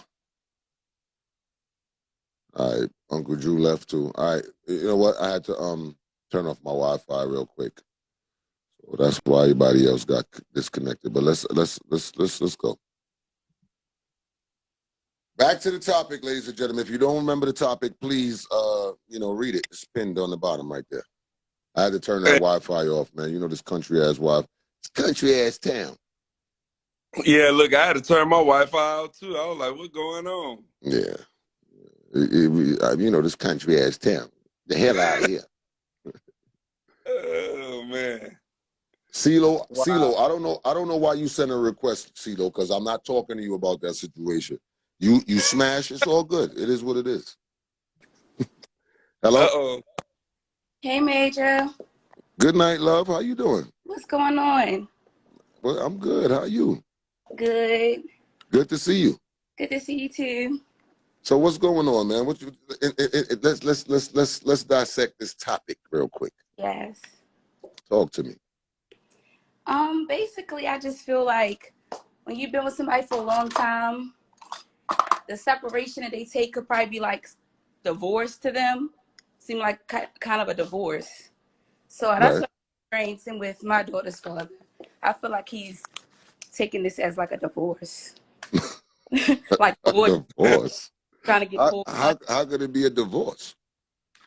The way he going at it, like trying to get lawyers, trying to get full custody, just stuff that don't make sense. Like, it's just like, why are you doing all of that? We know how to co-parent. Like, we don't, it don't have to be this way. Like, Right. why you, I got a question. yes. What did you do to him? Nothing. He just kept playing Wow. my face. As you He said, what did you do to did, him? to my face. I had enough. Like, I'm not gonna keep sitting around while you keep playing with me and trying. What was the issue? What happened? What happened? The last issue that we had. Mm-hmm. Yes. No, I mean not even the last issue. Just through the whole situation. What was the problem? Why it couldn't? What do you feel it was? I feel as though he wanted to. He when I was moving on. Like I'm sorry. when, My thing was like wild. he only wanted to be involved when I'm moving on, but when I'm actually there, front and center, that's when his attention is not directly just on me. And it became an issue, especially after we have a child. I'm not gonna be chasing no guy that I've been dating for years and have a child. I gotta choose my child over the guy. I'm not chasing him and having drama with a brand new baby. Right. So So what is the solution to co-parenting? Because I I mean, think you say he getting lawyers and all of that. So what is the key? What would be the solution to co-parenting as you mother, father, for the sake of the child? counseling. I think that would work. Counseling, so because sometimes a mediator between family that really doesn't work. They don't really see the real fault in their child or in their cousin or their siblings. Like that is biased. So like I mean that's just how it be though. I don't for me, unless you got somebody that's totally honest, then it could work out differently. You know what I'm saying? But I do agree. Counseling, it's not. And let me just talk to the people that's out here too, the people that's in the comments. There's nothing wrong with you not being in a relationship and going to counseling together for the betterment of your child. There's nothing wrong with that. right. You know what I'm saying? All right, so I gotta play devil's advocate, and Okay. I gotta ask you the question too. Have you ever used your child for leverage? Have you ever known that, yo, this is gonna piss him off if I do this, so I'm gonna do this, or have you ever done that? No, Be honest. You gotta be honest now. I'm being honest. He actually did it to me. I never did it to him. Like, he'll get mad and be like, you can't come get her this late. I'm like, we don't never have a time stipulation. Why are you doing this to me? One time I tried to, one time I tried to, How late we talking about? I don't do those kind of things. I'll No, drop him no, off. no. I'm asking you, how late we talking about? It was like 10 o'clock. Oh, okay, 10 o'clock. Okay, okay. It wasn't late. And I don't know. he picks Hey, all the time. He'll say he on his way and come 2 hours later. I don't spend a lot. I got a question. I got a question. Yes, Are you willing to take a lie detector test? of course. Oh, he said a lot of detective. A lot all day. Yeah, because we can jump on here and say whatever we want, but Yeah, that's better lie detector test head. um, I'm with it. somebody in the comments said that is kind of late. Not when I get out after 10 and later. That's we don't. If you don't have a time, you don't have a time. Each parent do their own thing, but we don't Right. have time. So he could tell me gonna come get at 8 and come get at 10:30. I'm not gonna penalize him for that. Fuss him out and all of that. So you believe that it's because you moved on. So you in a different relationship right now, or you moving on, you dating, and you think that is some sort of resentment there. Dating, being a mom, and focusing on my career. That's it. I'm not worrying about I barely really have an issue with my child's father unless he just, I really don't have to talk to him. I really don't have to communicate with him. You gotta communicate. What are you talking about? That's your child's father. How- He's so busy working and he has help. So I always talk to the support system he have. I don't really have to talk to him. How old is the? She's 5.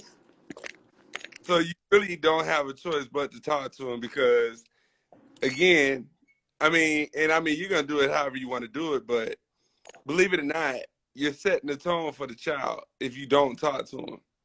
But I'm just saying he's not available to during the times that I have to transfer her or get her and stuff. He's really not available. Make him available. I can't. No, but I mean, it's gotta be a mutual thing though. So there should be a schedule set up or something. You know what I mean? It can't just go your way or his way. It gotta be, It's not that type of thing. I'll be like, I'm about to drop her off here. Like he's never really. It's bad. Like What you mean drop her off here? Like giving you a location? Like drop her off in my mother's. Oh. All the time. Like that'll be I always see the parents. I don't never see him. So it's like. So, hey, stop right there. All right. This is where the accountability starts coming in. This is why these children are coming up broke, right? Mm-hmm. Broken, excuse me. So you're letting him set the tone, but what I'm hearing, but your daughter is going to be the one to suffer from that.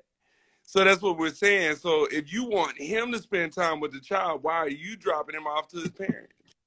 That's where he tells me to drop her. Oh. No, I'm telling you to do anything. This is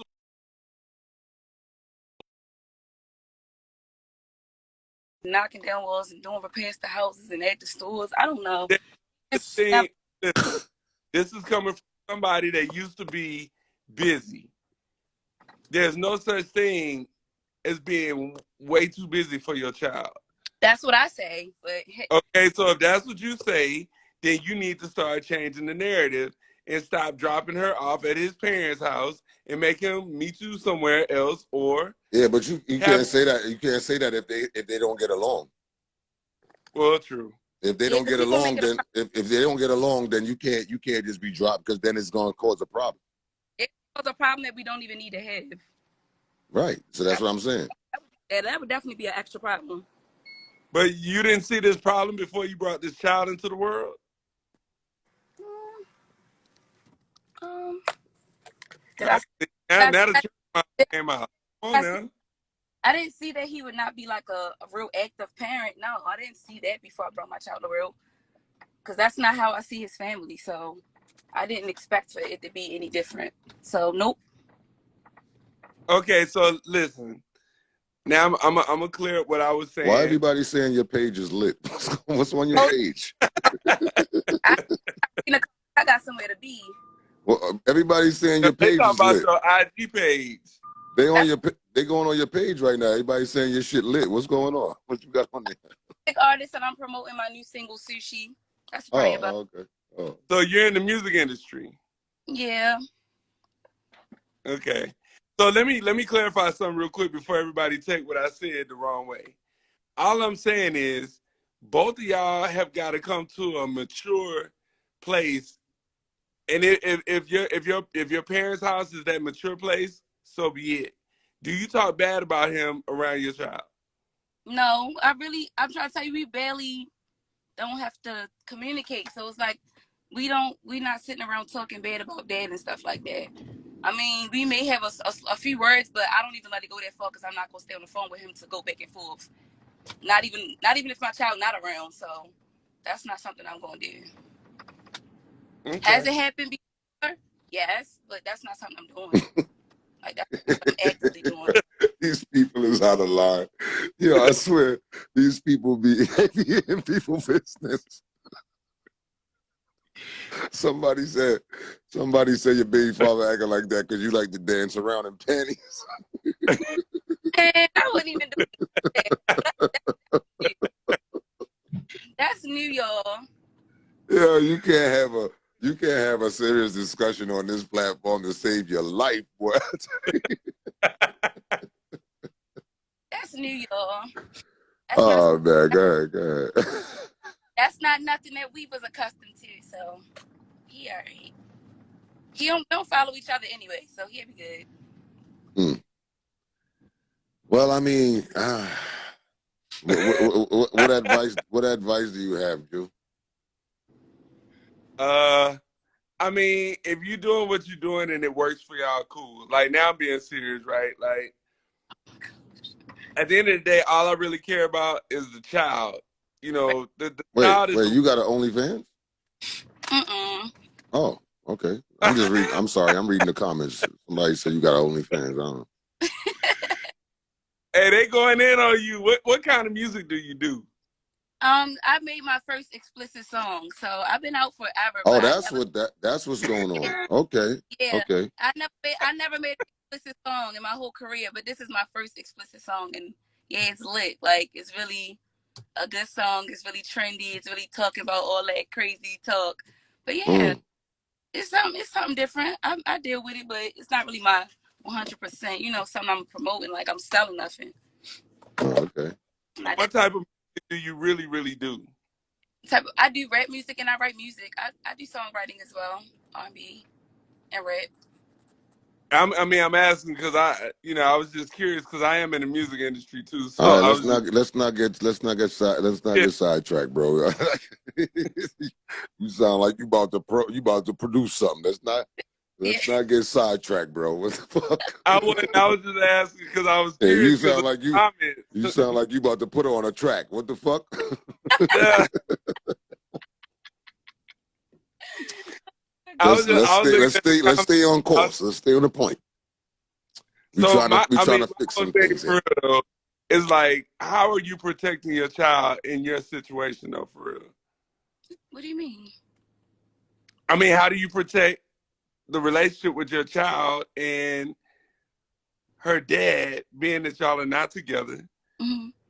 How do you protect her? Like, how are you raising her to make sure that whatever she needs to see in regards to her father, right? Mm-hmm. Whatever she needs to see, how do you protect her from the negativity, from the brokenness of y'all's relationship?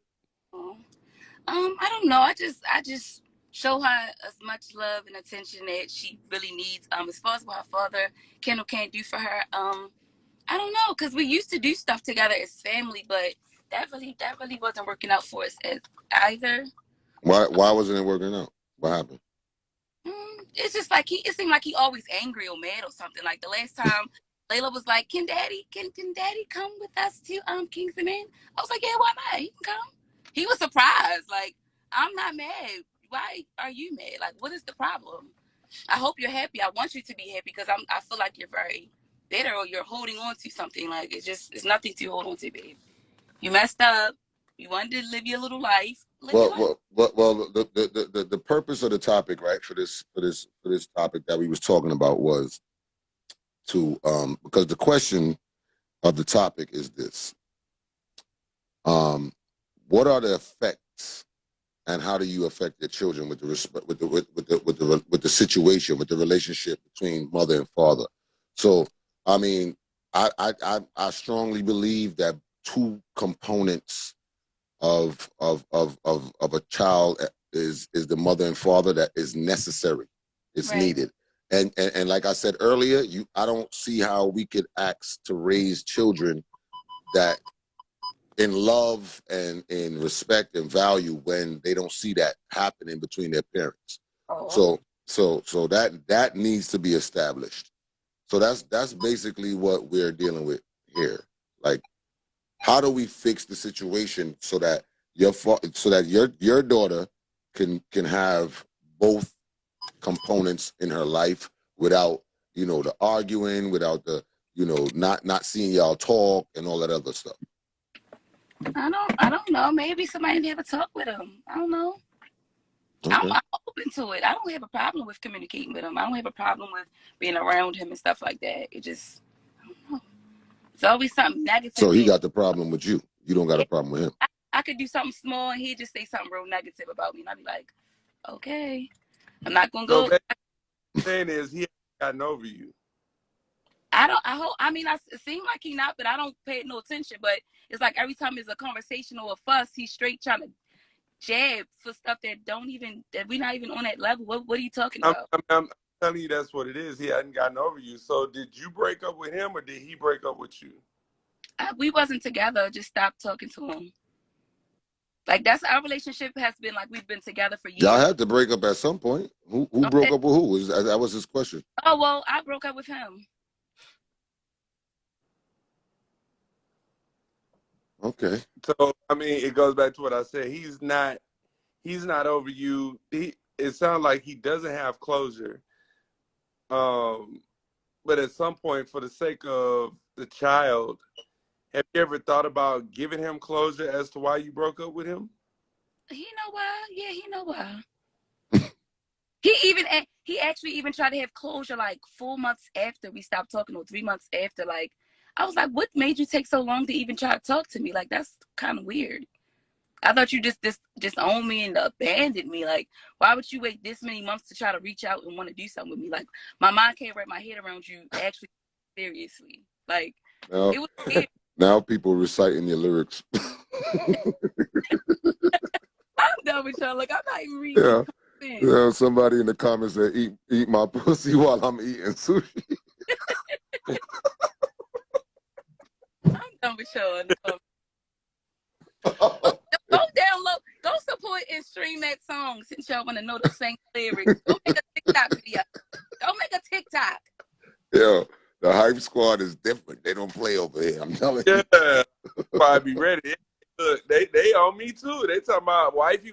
They know about Mama D now. So yeah, they get on you. Well, we gonna try to fix it, because I'm sure he would have a different story from your story.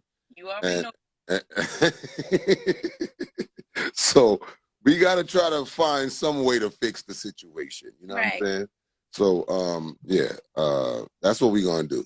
You know what I'm saying? We're gonna try to fix it. I'm gonna hit you in the DM though. All right? I see y'all. Thank you. All right, yeah. Take care. All right. Yeah. Man, Drew, man. Drew started going in. I was just curious, but I'm reading the comments, bro. You made me look at the comments when you started talking about the music. I'm just saying. No, I ain't even talking about the music part. I'm talking about, damn, you didn't even hear the other dude's story yet, and you was just like, he ain't over you yet. We don't know that. We gotta hear his side of the story, bro.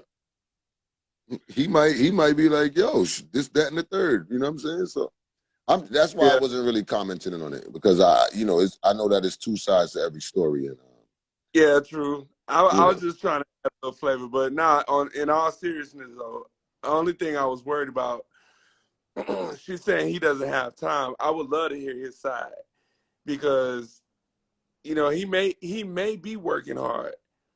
I have been that dude where I had to work hard. You know what I'm saying? He might just be working hard for, but I mean, really, it wasn't much that we could comment on. And the crowd, and What's up, fellas?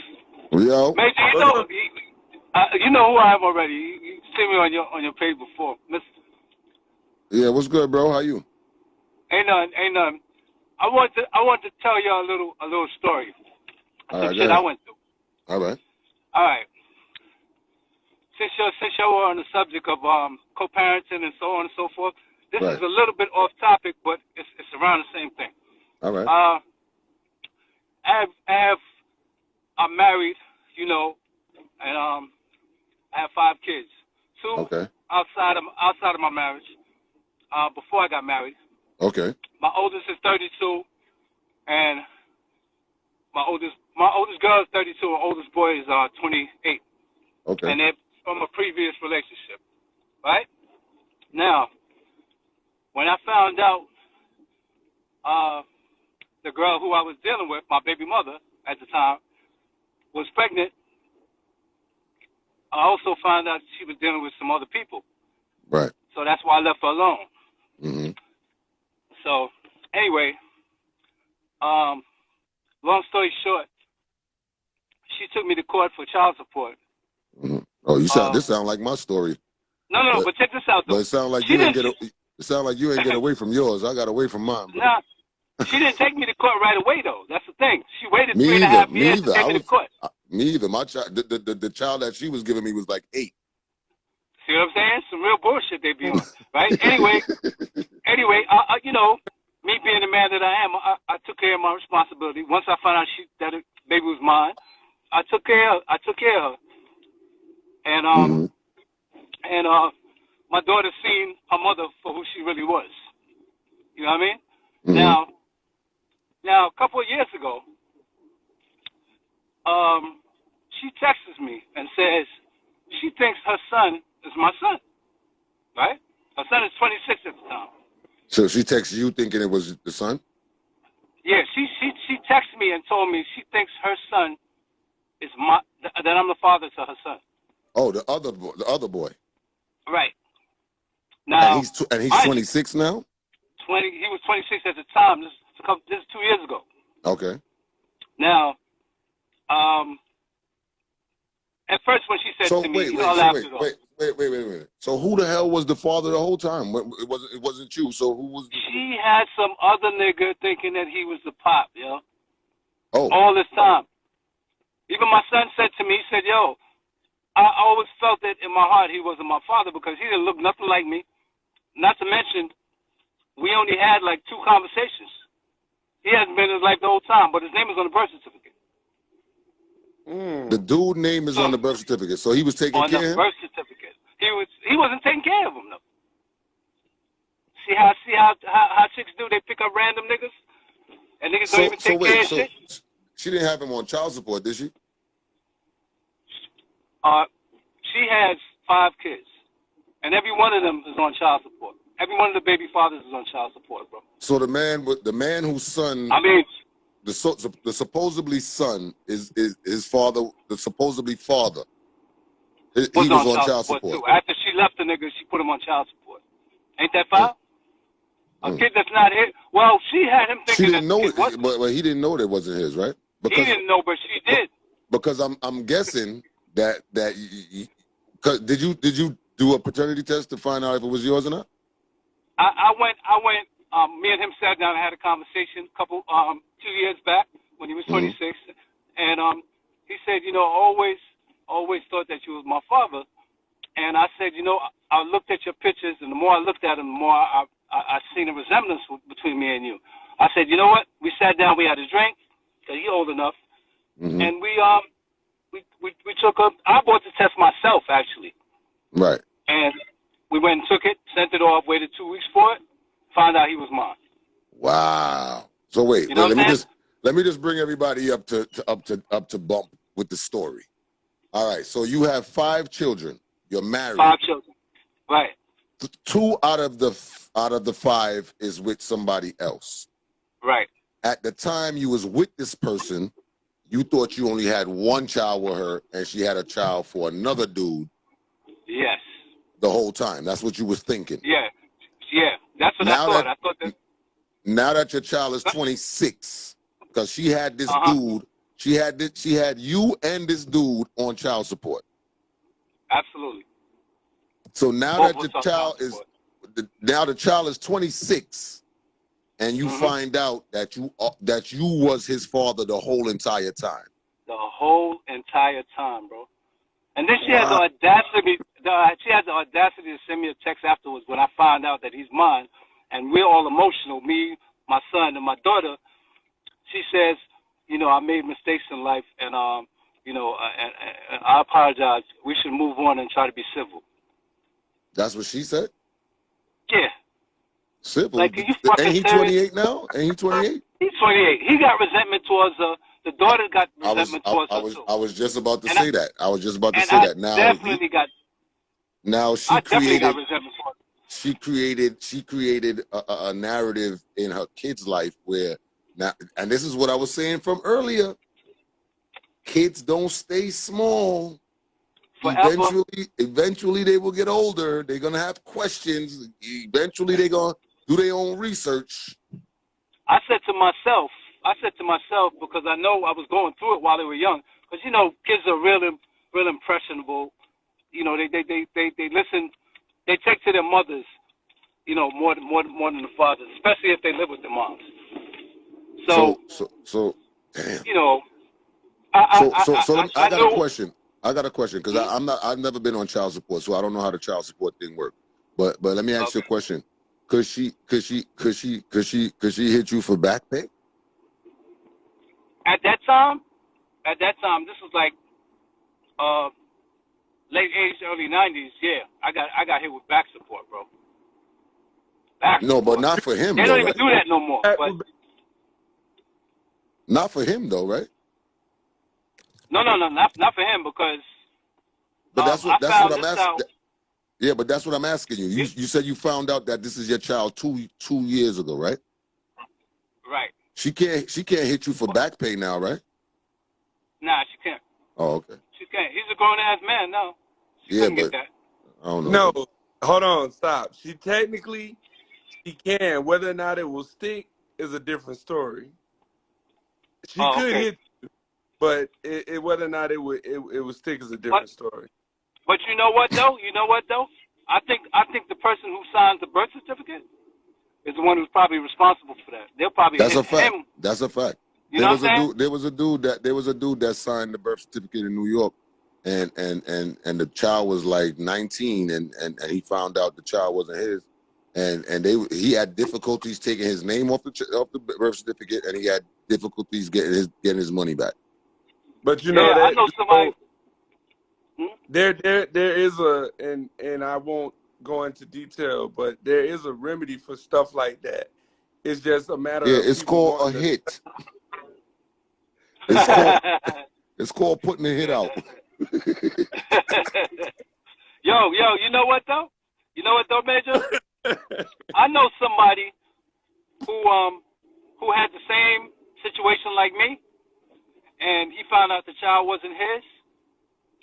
And he went to court to try to get things taken care of, and the judge denied him. He still had to pay child support. Guess why the judge denied him, brother? I'm gonna tell you why. Like now I'm speaking like knowledge, because you got to know how to walk in the court. You got to know what to say, and the birth certificate is a form of currency. It's and like I said, that's it's a contract. That's what it is. You breaching contract. You know, legal binding document. It's the same. It's currency, bro. Like you think about it, and that's a whole nother conversation. But that's why I put Claudie Mass up on my kid's certificate. Man, look. They was like, what name we putting on here? I put Claudie Mass up. You put what? Claudie Mass up. Yeah, I'm gonna use that. I'm gonna use that. I'll put. Yeah, but yo, My son birth certificate right now says Shiz, first name Shiz, and the last name is Kebab. Bro, hey man, you told me to keep it. Man, look, I'm stay just joking. focused, I'm just brother. playing around. I'm just playing. yo, so really, what's your take on that situation? Because that's very, and yo, to this day, I still got resentment towards her, man. Like, and she's still trying to be friends, and she, you know, I'm on Instagram, and she's like, you know, liking all my pictures and all this stupid shit. Like, come on, she's married now, and she has another child She after. liking your pictures? Yeah, like, yo, I can't even see myself being civil with this woman after that, man. You know what? Well, right. I'll keep it real with you. As of right now, for me, your son is a grown ass man, dog. I mean, there's no need for reconciliation right now because, I mean, at this point, it is what it is. Like he's a Me grown and ass him are man tight now. now. Yeah, we tight now. Me and him, we do everything together. I would hope so. But it's a shame that we missed out on all those years because of her selfishness, man. Absolutely. If she took me to court, the only thing I would say is, if you express that to her already, yes, you know what I'm saying. That's what it is. You know what I mean? If she took me to court for my daughter, and you know, she made it seem like I was a type of father that wasn't taking care of her when I had my daughter every weekend, and her friends seen it, they knew what it was. Then why would you not want to do the same thing for my son? You know what, man? Got another nigga claiming his name? You know what? This makes me want to do like a class for brothers, man. And now I'm being 100% serious because I was one that dealt with child support. And it wasn't until later on I would understand the method behind the madness and how to protect yourself when it comes to the court system. And there's a legal, legit way to do that. And it doesn't mean that, you know, you don't want to take care of your children. I never needed the courts to take care of my child. Right. I still don't need the court to take care of my children. You know what I'm saying? It's just, you know, the maturity level set in. Like my sister's watching right now, and she said exactly what I was about to say to you, which is, okay, your son is grown. Y'all have a relationship. If y'all have any other business to conduct, no other children, you know, that are beneath the age of, say, 21, block her, forgive her, and move on with your life. Yeah. The only thing that I would say to you, brother, is that you and your son both should sit in a counseling session and go through counseling and get through it. Go through some therapy, and y'all get to know each other the real way y'all supposed to know each other, and take it from there. Start building that relationship that you was cheated out on right now. You know what I'm saying? As far as she's concerned, she's not a factor in y'all situation at all.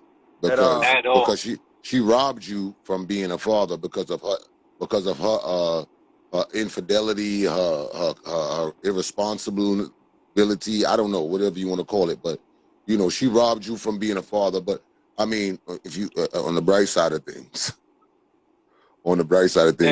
you would have been paying for 2 children had she known that.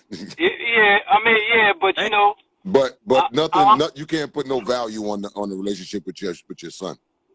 Exactly, you know what I mean? Man, exactly. Because you know, I would have did it even if it was a struggle, bro. I'm like that with my kids. I love my kids, bro.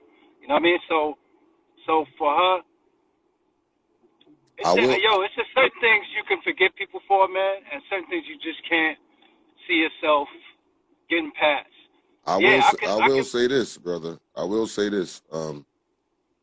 You know, God works in certain ways, man. When you want to be vindictive and you want to be malicious and you want to be sneaky and you think that you got it all figured out, you know, they always say while we plan, God laugh. You know what I'm saying? Because it's gonna catch up to you. Whatever, and that's what happened to her. It caught up to her.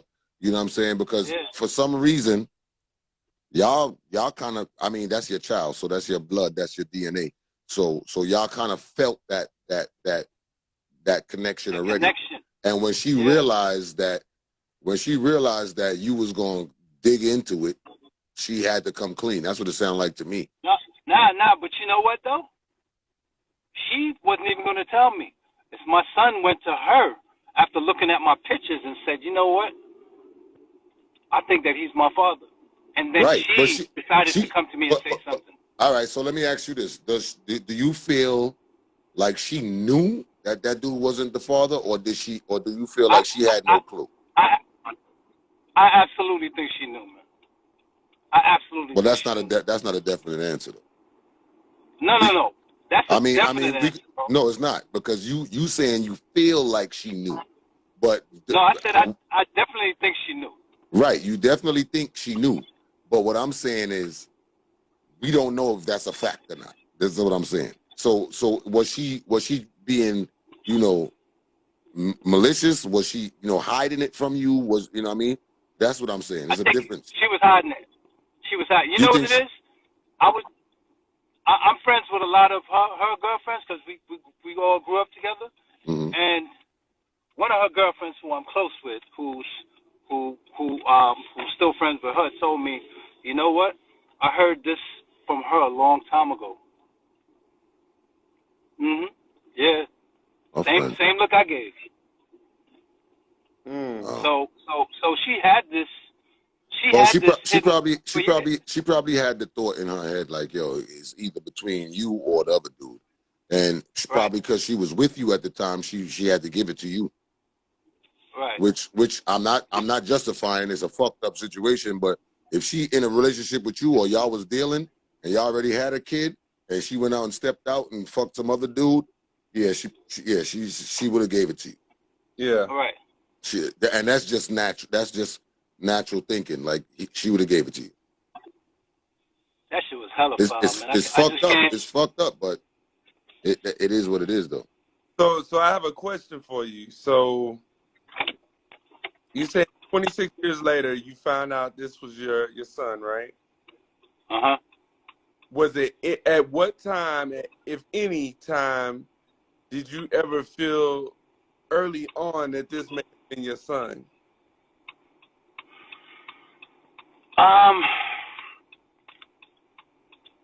I think when he got older, because when he was younger, I didn't really see the connection and resemblance. Right. But as he got older, I was like, say it again? Did you have questions? Like, did it ever cross your mind like this may be your child? No, it didn't cross my mind that it may be my child, but I was like, oh, he looked a lot like me. As he got older, like I'm talking like when he was a teenager, I was like, wow. Okay, as he got older. Okay. Yeah. Well, I'm gonna say this to you, brother. Like I said, I feel like the best thing for you to do for you and for your child is to, get into some therapy. Y'all sit down, y'all talk about it and get it off your chest. And I mean, if you want, nah. He said, nah. I'm just saying. Nah, I'll pass on that. No, look, but look what I'm saying. Look what I'm saying. It's not for her. It's for you.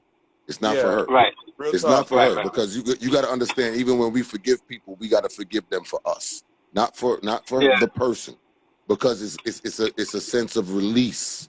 It's releasing the problem, the stress, everything that you had in your mind, the resentment, all of that stuff. I would, me personally, I'll keep it real with you, bro. I wouldn't have her in every session, but I would have her in at least one or two. Just for clarity and just to move on and leave it alone. You feel me? Right. Because trust me, you always gonna have that thought in your mind. That's the thing. That's the thing and that's what I'm saying to you. That's why it's not for her. It's for you. Because even though you might do counseling or therapy sessions with your son, she knows the truth. She knows all the answers that you're looking for. You understand what I'm saying? She knows all of it. And if she's willing to speak her piece just to close it out and leave it alone and you move on and have your situation with your child, because At the end of the day, you don't owe her nothing. And you know what I'm saying? You don't owe her nothing, bro.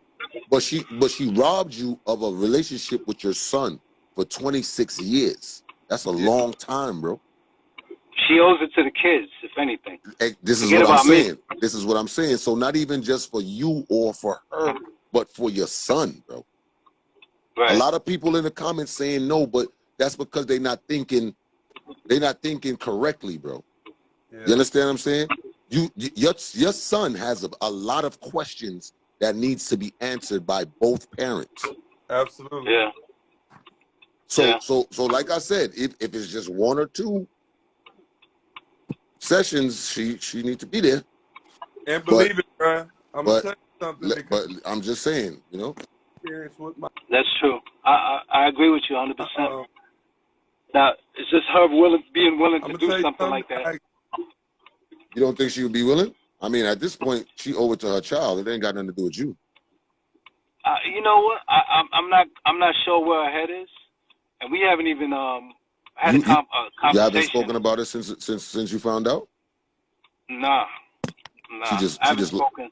Well, why you think she liking your pictures, bro? She kept reaching out to me, but I was like, you ain't want to hear it at the time. You ain't want to hear it. Yeah, I didn't really want to hear nothing. So why you think she liking your pictures? I don't know, but she always. She's bitter, bro. She's bitter. Maybe. But you need not to only find that she's bitter. Not only that she's bitter. I think she's using that as a lifeline. Right. She's using that as a lifeline because maybe she wants to get it out her chest. She want to get it off her chest. But if you're not going to give her the opportunity to do so, then I think she's gonna keep liking them pictures.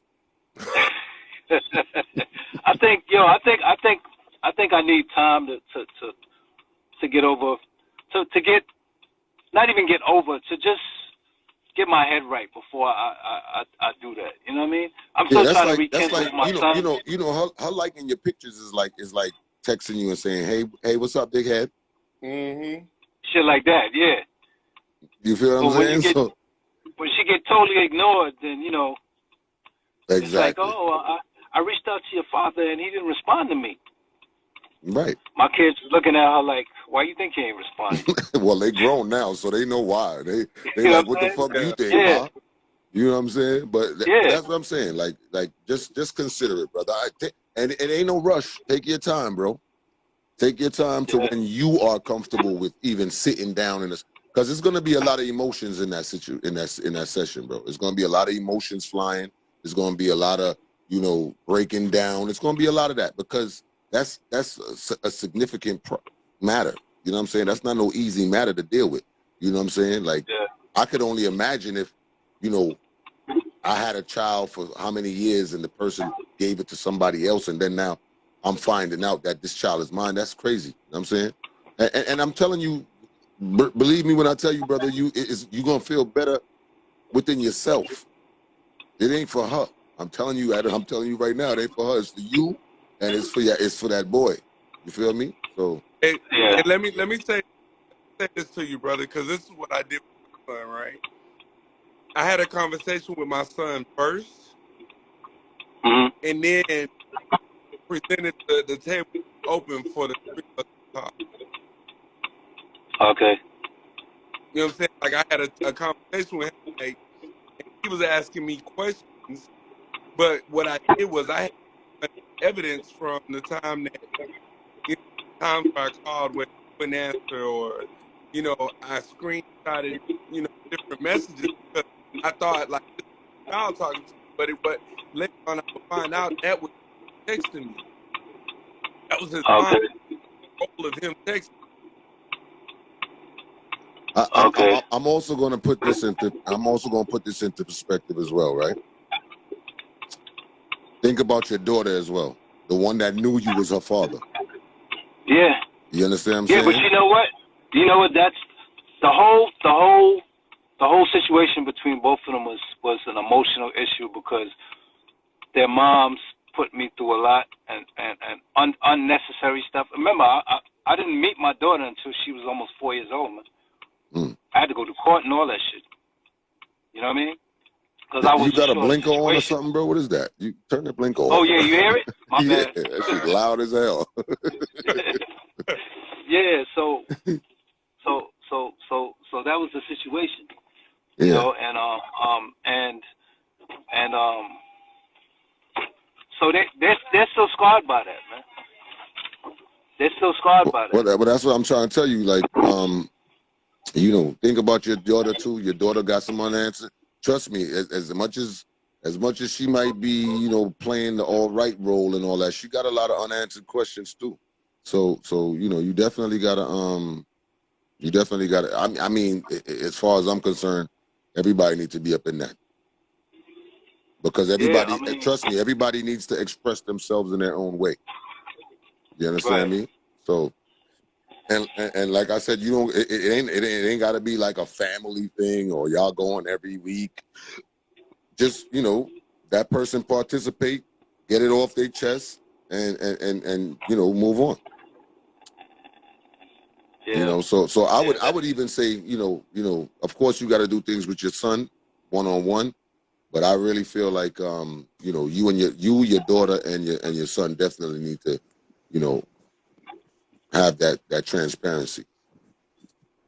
yeah, You Yeah, know. it's important, bro. You got to do that because there's hurt, there's anger, there's questions that's harboring in the heart of your son Hmm. that both of y'all can answer, but you just have to be mature about it and present the table in whatever way you can. And like my brother just said a second ago, you know, the forgiveness is for you, not for her. You know what I'm saying? You just got to go ahead and let go, and just somebody got to be the bigger person.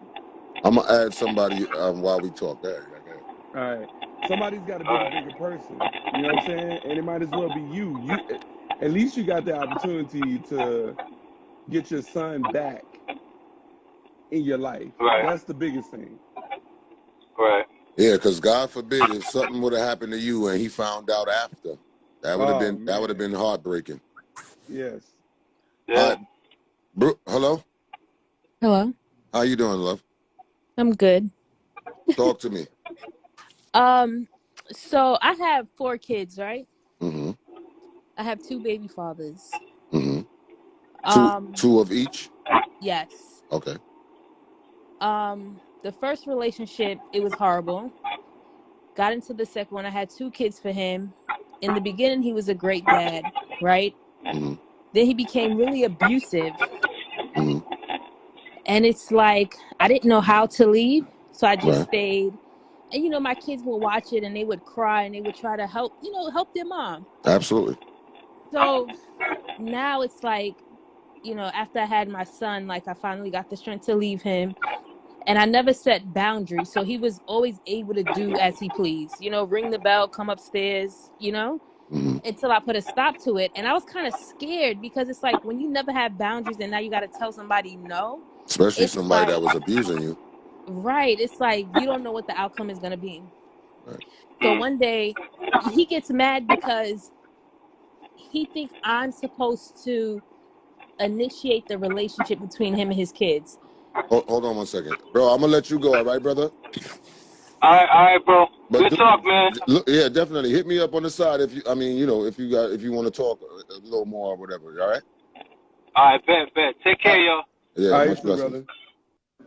I'm sorry, love. This car was It's fine. extremely loud. This car was extremely loud. Like, what is he driving? A Buick?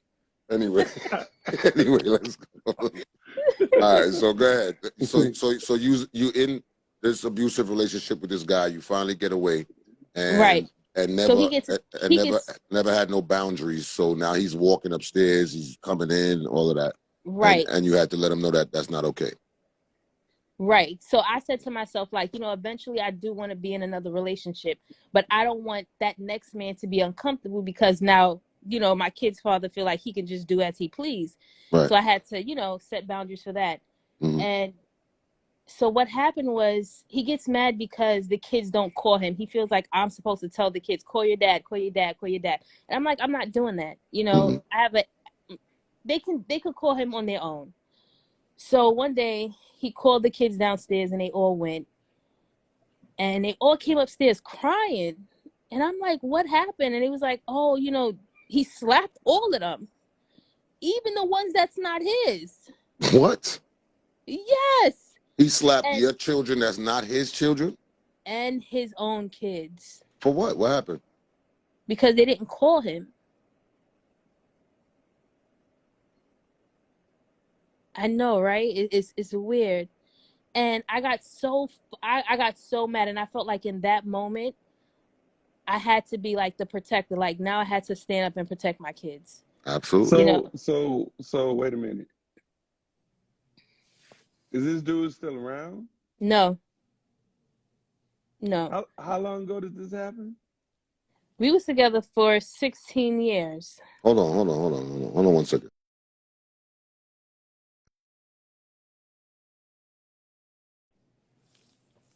I just wanted to make sure my phone was charging, but I didn't want to lose focus of the situation. So this dude slapped all your kids because they didn't call him, and you had to take further steps to protect your children, which you should have done. Right. So I called the cops, and the cops got involved, and so he keeps on calling my phone, and then eventually I answered the phone and I put it on speakers so the cops could hear him, and he's like, oh, watch when I catch you slacking, watch what I'm gonna do to you, watch and see, and the cops is hearing this. And I just thought the cops was just gonna take a report and leave, and then ACS had to get involved, and I had to go through so much. So what the whole story was, he went to go pick up my son from school, and I got upset because it's like, you can't do that. Without telling you, he went to go pick up the kids. Right. And like the young lady that was on the phone, and she was saying like, oh, we don't have like a time. You can just come and pick up the child whenever you want. That's not good. You have to set boundaries because this person's going to always feel like they can just do as they please in your life. And it's going to be hard to just, get them to understand like we're not together anymore. You can't do those things anymore. Let me share something. So where is he now? What happened? Because you say he's not around anymore. Oh, he's with another girl, and So he doesn't have any he doesn't play any part in his children's life anymore. He'll buy them only his kids. So this is another thing. He only buys his kids things. He doesn't do anything for the other two. And at one point I was going to get upset, and I was going to text him and say, don't just buy for your kids and feel like that's okay. And then I had to stop myself and say, you know what, that those are his kids. Right. You know what I'm saying? So instead of me trying to be like this mom and I got it all together and I can really do it, because it's hard being a single mom. So the other father, where is he at? He doesn't do shit. But he'll call me from time to time and say, hey, let's go to the movies, or you're my baby mom and I love you, and and what do you do about that? I shut it down. Oh, okay. I shut it down. Okay, can I chime in real quick? Yeah, let me tell you what I'm hearing. What I'm hearing is,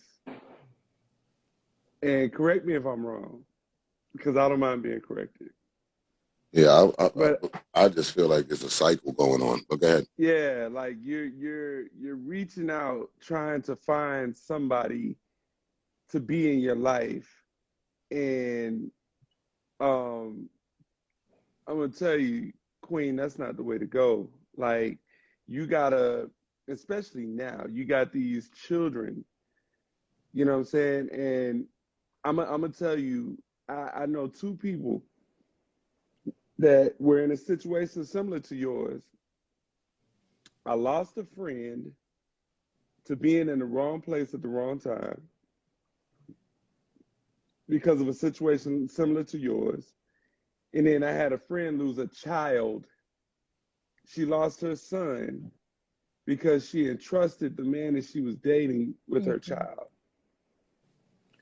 I want to ask, hold on. Let me just ask this question real quick. If you don't mind me asking, how old are you? 37. And how old are your children? 18, 15, 14, and 8. All right, go ahead, Drew. I'll chime in after you finish your point. I just want to know that real quick. No, you cool, bro. So listen,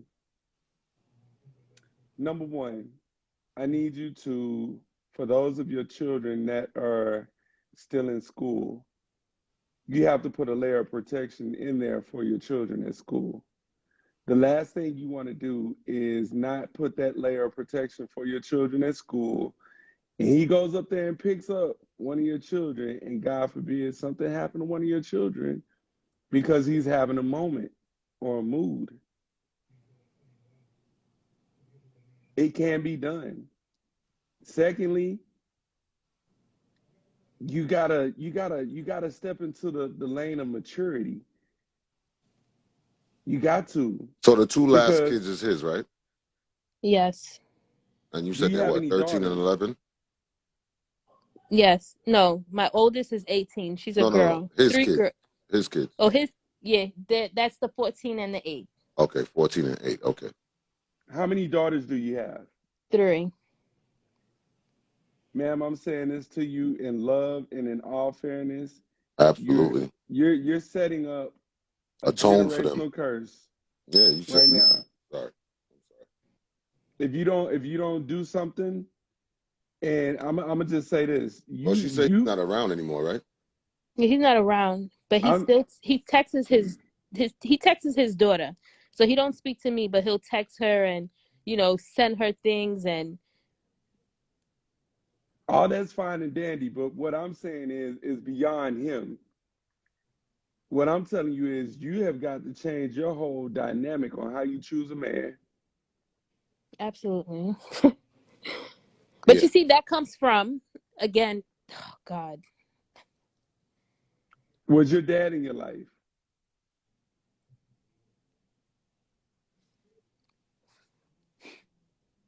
It's all right. It's all right to let it out. Don't worry about it. Yeah, let it out. And we're not here to judge you or nothing like that. We actually want to guide you in the right direction. So don't even feel embarrassed or anything like that.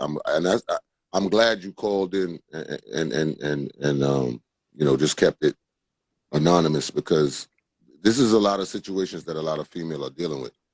And it's not your fault. I don't want you to feel like it's your fault. I don't want you to feel like you're a bad mother. I want you to acknowledge the mistakes that you made. Because when you acknowledge the mistakes that you made, and you might have seen this in your upbringing, it might have been something that you saw in your upbringing, but when you acknowledge your mistakes, that's when the change start happening. You understand what I'm saying? Sure. If you don't acknowledge it, then that's when you're stuck in a cycle. You understand me? So I appreciate that you calling in and even trusting us enough to even help you out with the situation. And like I said, we not here to judge you. We not here to point the finger. You know what I'm saying? And it's okay to let it out. That is an emotion that we were all born with. And we was born with that for a reason. Absolutely. So there's nothing to be embarrassed or afraid about. And what I'm saying to you at the moment is not to add to any more of your stress or anything like that. It's to say, I would tell you the same thing I told myself, is I had to change my selection in order to get something different. I had to look at myself to figure out, why am I attracting this type of personality into my life? And you deserve better. God made you an individual, a woman that, I have mad love for the female, because y'all are able to procreate. Man, listen. Let me tell you something, and I preach this all the time, and I want you to hear it from my mouth to your ears. You hear me? Yes. Black women are the dopest species on the face of this earth. Absolutely. Y'all have to know that. And when you know that, and when you feel that, and when you receive that, you expect You have a different expectation for your life and the choices that you make. So I want you to always think about that. I want you to always, if you got to look yourself in the mirror every morning and say, I'm the dopest thing God ever made on the face of this earth. I'm the beautifulest thing God has ever made on the face of this earth, then do that. Because words of affirmation and talking that into yourself, you manifesting what your desire is. Because now we got a situation where we have a black single mother with 4 children, 2 fathers that ain't really involved. And now the weight and the burden is on you. You understand? So at the end of the day, you know, I want you to value yourself, really value yourself. Because the situations that we make a lot of the times in life is because we don't think that we deserve better. We don't think that we can get better. We don't think that we should have better. Sometimes we get a good woman or a good man and we saying, damn, how the hell? You understand? But when we get the pieces of shit and the people that treat us a certain type of way, sometimes it registers to us that this is what I can get. But just know that you deserve better than what you have been receiving. And when you start realizing that, you're gonna see the difference in the decisions that you make. And what I want you to do is I want you to continue to tell me what you was about to say before you started breaking down, because it sounds like you was gonna tell me this is something that you witnessed before. No, I was gonna say,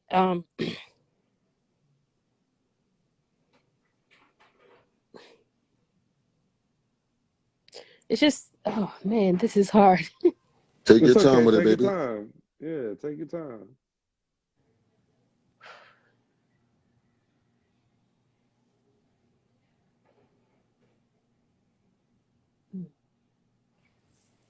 And while you're taking your time, taking your deep breaths, there's a song I want you to listen to. Make sure you send me a DM. I'd also like for you to talk to wifey. But there's a song I want you to listen to by Leandria Johnson. It's called Better Days. Check that out when you get a chance.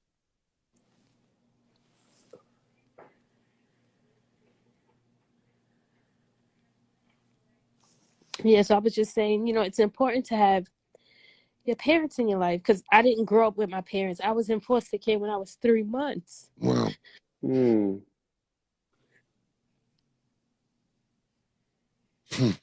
Let me ask you a question. Well, let me say this. Hold on. Go ahead, bro. I'm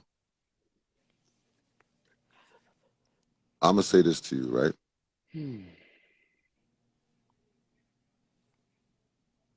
This is there's a lot of women out here dealing with this.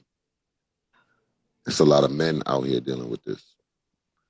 And this is why we got to be transparent with each other. Because first of all, the abuse part of it is a no-no. That's supposed to be out, period.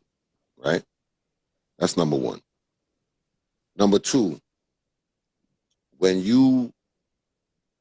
I look at you as a fragile queen, which means that you have you've been through some things as a child growing up, right?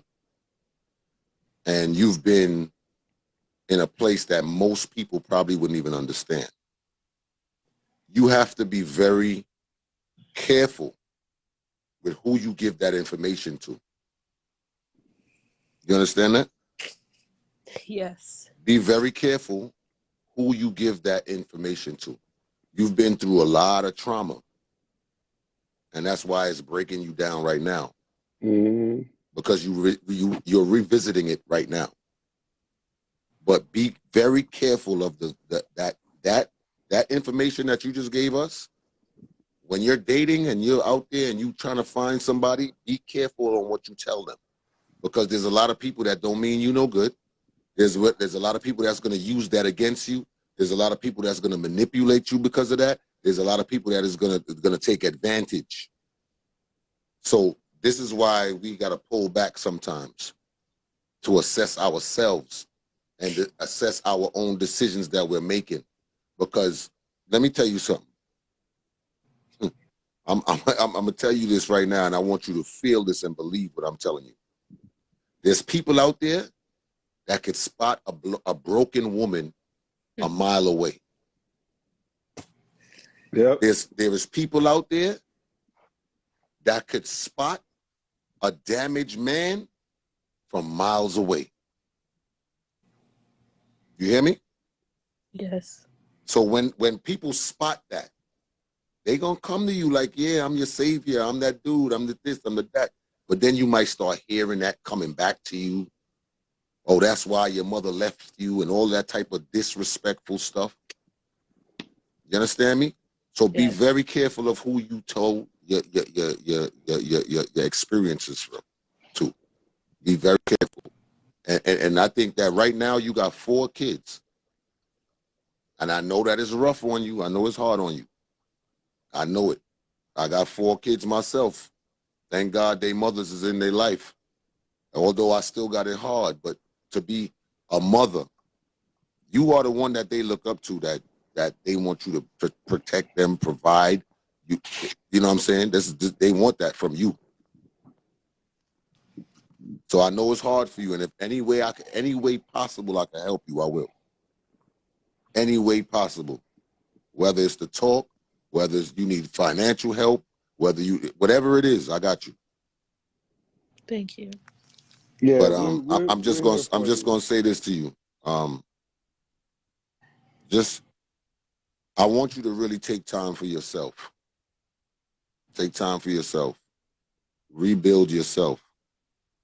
You know, let the wounds heal. Therapy is always a good option. Counseling, therapy is always good.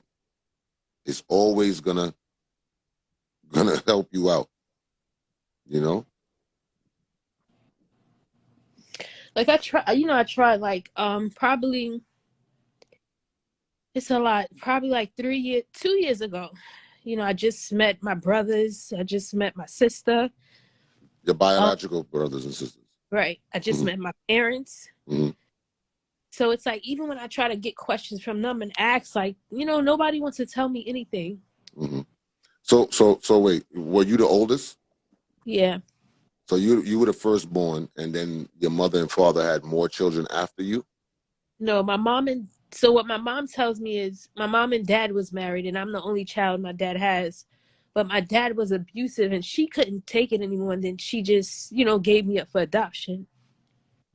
But then my dad is like, no, your mother was crazy. Like, you don't understand. So, and then my mom, she has 4 other kids, and all of them was in foster care too. So as of right now, they're not together, and they're giving you 2 different stories. Right. Basically. Yeah. And I'm trying, I bring my kids over to see them. I try to do family time with them, have my dad come over, try to get them, into a space where, like, I'm older now. Y'all can talk to me. I'm not going to hold it against y'all. Absolutely. Life was hard. I had to, figure out life on my own. But it's like, And this is the crazy. All right. So let me just ask you this: did your baby fathers know about the situation? Like, did they know your history, your background, and stuff like that? So the first one knows, because when I was in the foster home, I had to run away from that home, and then I was placed in a group home. And it was crazy because when I went into the group home, I had one of the ladies, like you said, you could see when somebody's broken. So she hugged me and she said, this is not a place for you. Like, you're not like these girls. You're different. So it was hard because I was in a place where I knew I didn't belong. Yeah, so what she saw was something that I believe at the time you couldn't understand. And she saw God's layers of protection and your gift. You know what I'm saying? And This is what I'm gonna do, she, right? I'm sorry, Drew, but nah, go this ahead, is bro. it's Go ahead. really this is really bothering me right now. Yeah, go ahead. I'm not gonna put you through this no more and on the public forum. I already screenshot your name. I did too, I'm yeah. gonna send you a message when I get off of here, and we're gonna take the necessary steps that we need to take to get you where you need to be. Where you located at? I'm in Brooklyn. Okay. I'm gonna put some things in place for you, and we're gonna speak off the air Okay. because this is Yeah. it's a lot. It's a lot, and I'm gonna hit you up when I get off here. All right. Okay. I appreciate All you right. for calling in, though. Thank you, man. Yeah, we'll talk. We'll talk. Yeah, I thank you for having that. You know, that braveness, man. This is crazy, man. And this is the things that I try to talk about on here because you know there's so many people that's dealing with similar, if not the same, and stuff like that, and then we throw it in the back of our minds and we try to forget it. You know, Yeah. we try to be strong. These traumatic situations that we dealt with, and we try to forget it, and then we go out into the world and play normal, and then we start dating, and deep down inside that child that is broken within you, they're looking for love in the wrong places. They're looking for answers in the wrong places. They're looking for companionship in the wrong places, and this is what is breaking our community down. So on the real, we need to fix ourselves before we start blaming people, before we start pointing fingers and scorekeeping and all of this other shit, because we all got issues and all got situations that we dealt with that is That goes back. hard to deal with. It's hard to deal with as an adult when it hasn't been addressed from childhood days. Yeah, that goes back to, what we originally started out with. That's why I felt really bad for for those children that day because, you know, it's not like these children, we don't ask to be here. We don't ask to be here. We are a product of somebody else's choice. You know what I'm saying? Because we're a product of somebody else's choice, based on who those people are that made the choice, has a lot to do with how we turn out to be later on. And I feel bad. I was sitting here, man, just like reliving that day again because here it is, another person that is a product of somebody else's choices that was just thrown into a circumstance that she didn't ask to be in, a foster care. And now she's looking for love. And like you said, bro, like, the people that identify the type of love that she's looking for will gravitate to her and take advantage. And this is the thing, right? The everybody has their own aspect, their own identification of what love is. You see, we all looking for love, but we might have different definitions of love. What I consider to be love, I might be with somebody that doesn't consider that love to be the same thing. You understand what I'm saying? So at the Yeah, end of the day, we both looking for love, but what we identify love to be is not on a mutual ground. It's not on a mutual standard. So what happens is conflict gets involved because what I'm thinking love is, you not giving it to me, and what you think love is, I'm not giving it to you. So this is why it's important that you find people that is equally yoked, people that is on the same frequency as yourself. You understand? yeah. And Because it's sad, and like I said, we there's so many people like you. There's so many people that's dealing with shit like that, and you meet them, right? And we cover up these issues. We cover up these traumatic situations, and you think you're dealing with somebody that's okay. You good? I'm good. The one little thing that you say might bring them back to that past. The one little move that you make might bring them back to that. And you won't even understand why their reaction is the way it was. So we got to be man. Listen, man, it's really sad. It's bigger than what It's bigger than what we talking. I mean, I could sit here and dig all night, but the end result is that we got some work to do. I could just put it like that. We got We work got to a do. lot of work to do, and we're doing the work. If We do it there's, every Tuesday. let me just say this: if there is any people that is certified therapists, certified counselors, life coaches, please reach out to me, and please look into your please just put it in the comments, please. Just let us acknowledge that you are here if that is the case, please. Because we got a lot to do. We got a lot to do. Please. You know what, man? Me, you, and sis gotta have a talk. Yeah. All right, good night. I'm American, so Okay, I'm that's trying cool. to keep up with y'all. What you mean? We speaking English. What the fuck? ain't nobody on here was talking with an accent. What we talking about here?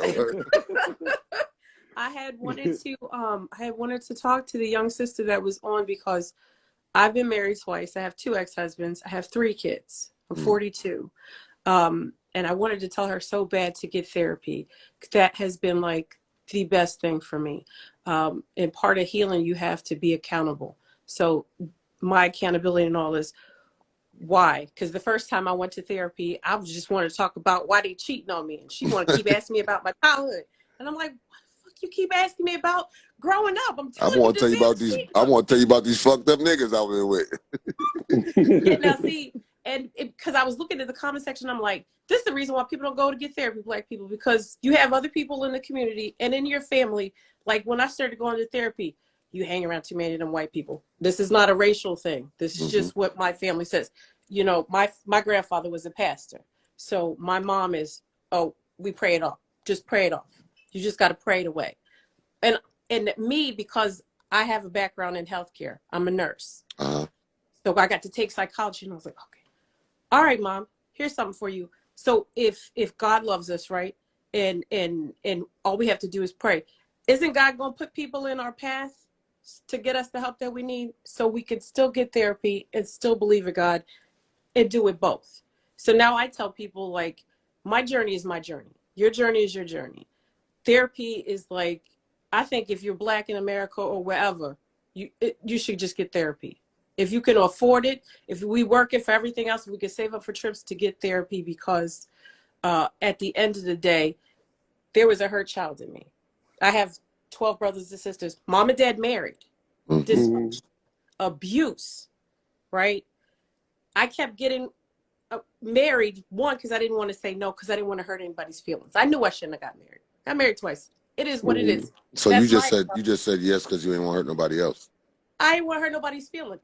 But when I kept going to therapy, after I kept like, why you keep asking me these stupid ass questions? Because I was angry. I was depressed. I had anxiety. I was taking care of kids by myself, because even when I was married, my ex was military. I don't put his name out there. That's nobody's business. Absolutely not. But so I was a married single parent doing all of this by myself, still not dealing with my past hurt, my past trauma.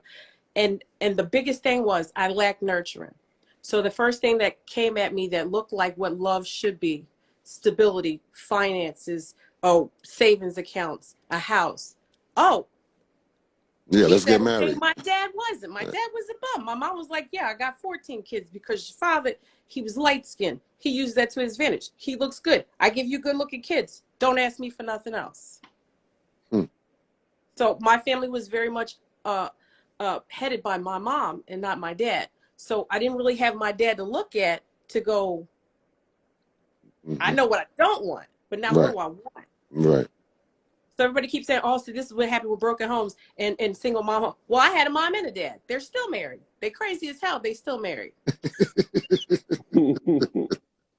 But it's true. It's real shit that you're saying. So that's why I mean, go ahead. I don't even want to interrupt. So you know, I do the, you know, the little comedy stuff here and there. People are like, you're so funny. I said, you know what? I didn't realize I was so funny until I stopped hurting. Then everything became funny. But it wasn't funny when I was going through it. I'm like, absolutely. I'm so tired of being hungry. I'm so tired of being poor. I hate going to the thrift store. Now I got money and I still go to the thrift store.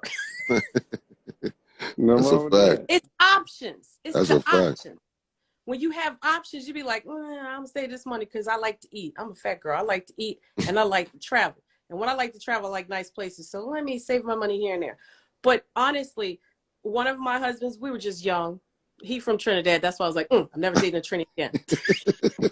He called me an Obia woman. I know that's a witch. That's about all I know. He called you a witch? Yeah, he's the Obia woman. I don't know. I couldn't understand him. I met him in the military. I couldn't understand nothing he was saying to me for like the first 2 years. I was like, oh, he's so sweet. He was talking all slow. I was like, he kind of slow. No, you Americans don't understand. I've got to talk slow. Oh, okay, whatever. I still don't understand his mom. But the second one, I married to save me from the first one, and I got the devil. Oh, so you left? Okay. You see? They were both military. And where was the second one from? I met him as I was leaving. He was from Charleston, Geechee. Oh, okay. He's American. My mom said, you know what your problem is? You should have just married an American Christian. I married me a Methodist. This is about as Christian and black Southern as you could get. Career, nice looking, clean hands, in charge of all these people. So I gotta ask you a question. It was a train wreck. I gotta ask you a question now, because you tearing these two gentlemen up. What accountability did you take in the relationship? I both of them. And if you tell me the only thing you did was stay, I'm not going to accept that. I cried a lot. It was driving them crazy, me crying. That was all you did? That was all you did wrong in both? I nagged and I cried and I nagged and I cried and I said, I'm doing everything that you asked me to do. I was in church. I even got rebaptized. I'm saying, keep the bitches out your car. It's disrespectful. Because do you think you had did you think there was a culture barrier with the Trinidadian guy? No. I can't tell that part because y'all just say I'm being bitter. But no, go ahead. Speak your truth, baby. You know, a lot of y'all don't get circumcised. Oh man. It's mad Americans that don't get circumcised too. Okay, so he was the first. Major, we just gonna be. Look. All right, so that was the first anteater you saw. Yeah, I used to call him a turtleneck dick when he made me mad. You see, but you said all you did was cry. There's my thing. You see, I knew I was gonna get it out of you. I have an angry side to me. I do. I knew I was gonna get it out of you because you just said all I did was cry. I ain't do nothing. I got baptized 3 times. I cooked all the food he wanted. Now you was calling him turtleneck dick when you was mad. Okay, but can I tell you, that's only, look, you only back me up to a wall so much, and then I come out swinging. Because he was like 6'2". I'm 5'5". I'm little. Okay. What am I going to do? So, he's 6'2", 5'5". And he would, like, say stuff in front of women in the car while he's on the phone with me to try to bring me down and hurt my feelings. What you mean? And so I would have these moments of clarity to be like, oh, you got me fucked up. Like, you're not going to talk to me this way in front of these bitches. They already in the car. everybody thinks I'm this meek woman because I let my husband run out with women because he won't come home. So, you know, he would say stuff like, oh, well, you smell bad when you come from the gym. Well, I don't sweat roses, but I can take What the the hell? shower Y'all with was the breath childish as stink. shit. He was We calling were. We were turtleneck dick. very, He we was were telling you very you don't young. smell good when you come back from the. What the? Y'all was Yeah. childish. So look, if he said, you know, when you come out from the gym, you smell. And I said, well, I take a shower, but your breath stink. You need to get that tooth fixed. And that's why I have an issue with, I can't date guys who have cavities because you don't care about yourself. Oh my God. So y'all were tit for tat. Y'all was We were childish tit as for tat. fuck. We were young. Okay, We were young. I met him when I was like 19. We were young. I got another question. So I'm being honest. I don't care. Look, in the midst of y'all being tit for tat, did you ever cheat on him? No. And I still loved him. I loved him to the day we were signing those divorce papers. Him but and that breath. Hmm? You loved him and the And breath. his breath. No, I ain't like that breath. He wasn't got that gold tooth. I tell you that. I'm trying not to do no identifier. I'm just saying, men listen to you though, even if it's out of anger. Because the thing is, if I talked to him nice and cried, it didn't do anything. He didn't respond until I yelled at him. Yeah, I mean, you like, know, we take him, all of what y'all say. You know what I mean? Okay. Yeah, but I would say to him, because my grandfather never raised his voice at my grandma. I'm like, why I gotta yell at you to get a positive response? This is crazy. That might have been how he grew up. That might have been what he saw. Yeah, like, did either of you and either one of your husbands ever take the time out to figure out how y'all grew up? Did y'all ever have that conversation? I was very transparent with my traumas, and they used it against me. Were they transparent with theirs? There was a lot of similarities to both of them, even though they grew up in different countries. Neither one of them had their dad in their life. Their grandmothers raised them, and the grandpapas weren't really around. So you filed divorce for both of them? Yeah. Second one was, I was married for 10.5 years. I was trying so hard. I said, I don't want to fail again. So I stayed married so long because I didn't want to fail again. So we went to marriage counseling. We went through everything, but he was a narcissist. So there was no help in that one. But that's the Geechee doing. But yeah, there's no help in him. And so what I learned for co-parenting with him is everything has to be by the book, by the law. Everything has to be documented. I don't call him. He doesn't call me. We only text. We exchange the kids, and that's it. Because you can't. There's no other way to co-parent with somebody like that. Because he'll just keep taking me to court. He's got money up the yin yang. I can't afford to keep going to court the way that he could keep pulling me into court. Your husband, the last one, the last husband. Oh. Yeah, he got the child support reduced for something that he broke the law doing, and because he had a good lawyer, good money. Whoever got the money wins. He hasn't paid me the right amount of child support in 2 years. I don't take him back to court because he'll start that whole cycle up again. Like, order of protection runs out after the first year unless you go back to court. I was just like, as long as he stays away from me, I'm strapped now. I'm strapped now. I believe y'all in live the in the Second same Amendment, state? honey. I was also military. Y'all live in the same state? Yeah. Okay. We co-parent. So my question to you is, would you ever get married again? The guy would really have to compliment me. Yeah. And so when you say that, what does that look like? What does it look like for a guy to compliment you? For a guy to compliment me, one, I'm artistic. I'm artistic, and I'm very much a people person. The two guys that were in my life before, they didn't like people, and when they said it, I wasn't listening. They were like, "No, I don't really like people," and I was just like, "Oh, you gotta like people because you like me, and I talk a lot, and I like people." They don't like people. If somebody tells you they don't like people, they're not a people person. You gotta believe that. So what does that mean, though? I would like to go out. Well, I found out that my second husband has social anxiety, which I couldn't understand. I'm like, you in charge of so many departments. You got all of these people under you. How you got social anxiety? Because he could curse those people out because he was in the military and they had to listen. So he felt very superior because, again, he's a narcissist. So he would come home and say, on that ship, I'm a god. He's untouchable. That's what he would say. no lying. That's what he was saying. And I was like, well, here, you're just, your first name, and you drop your anchors when you come through the door. Like, you're not going to talk to me like you want to be on. I tried to put my foot down with the second one because I didn't do that the first one. So do you think that that his position at work played a role in your household? Because Yeah, I mean, once you in that, he got that sense of power and entitlement at work. He probably come home and think that he could do the same shit here, or not even subconsciously. It could happen that way too. You know what I'm saying? Not even just him thinking, yo, I'm going home to do this, but that's just how he developed his personality. Well, he was in for like 24 years. Yeah, that's a long time to be telling motherfuckers what to do. Institutionalized. Yeah, but I was like, but when you come through that door, I don't care. He was taller than me too. I'm little.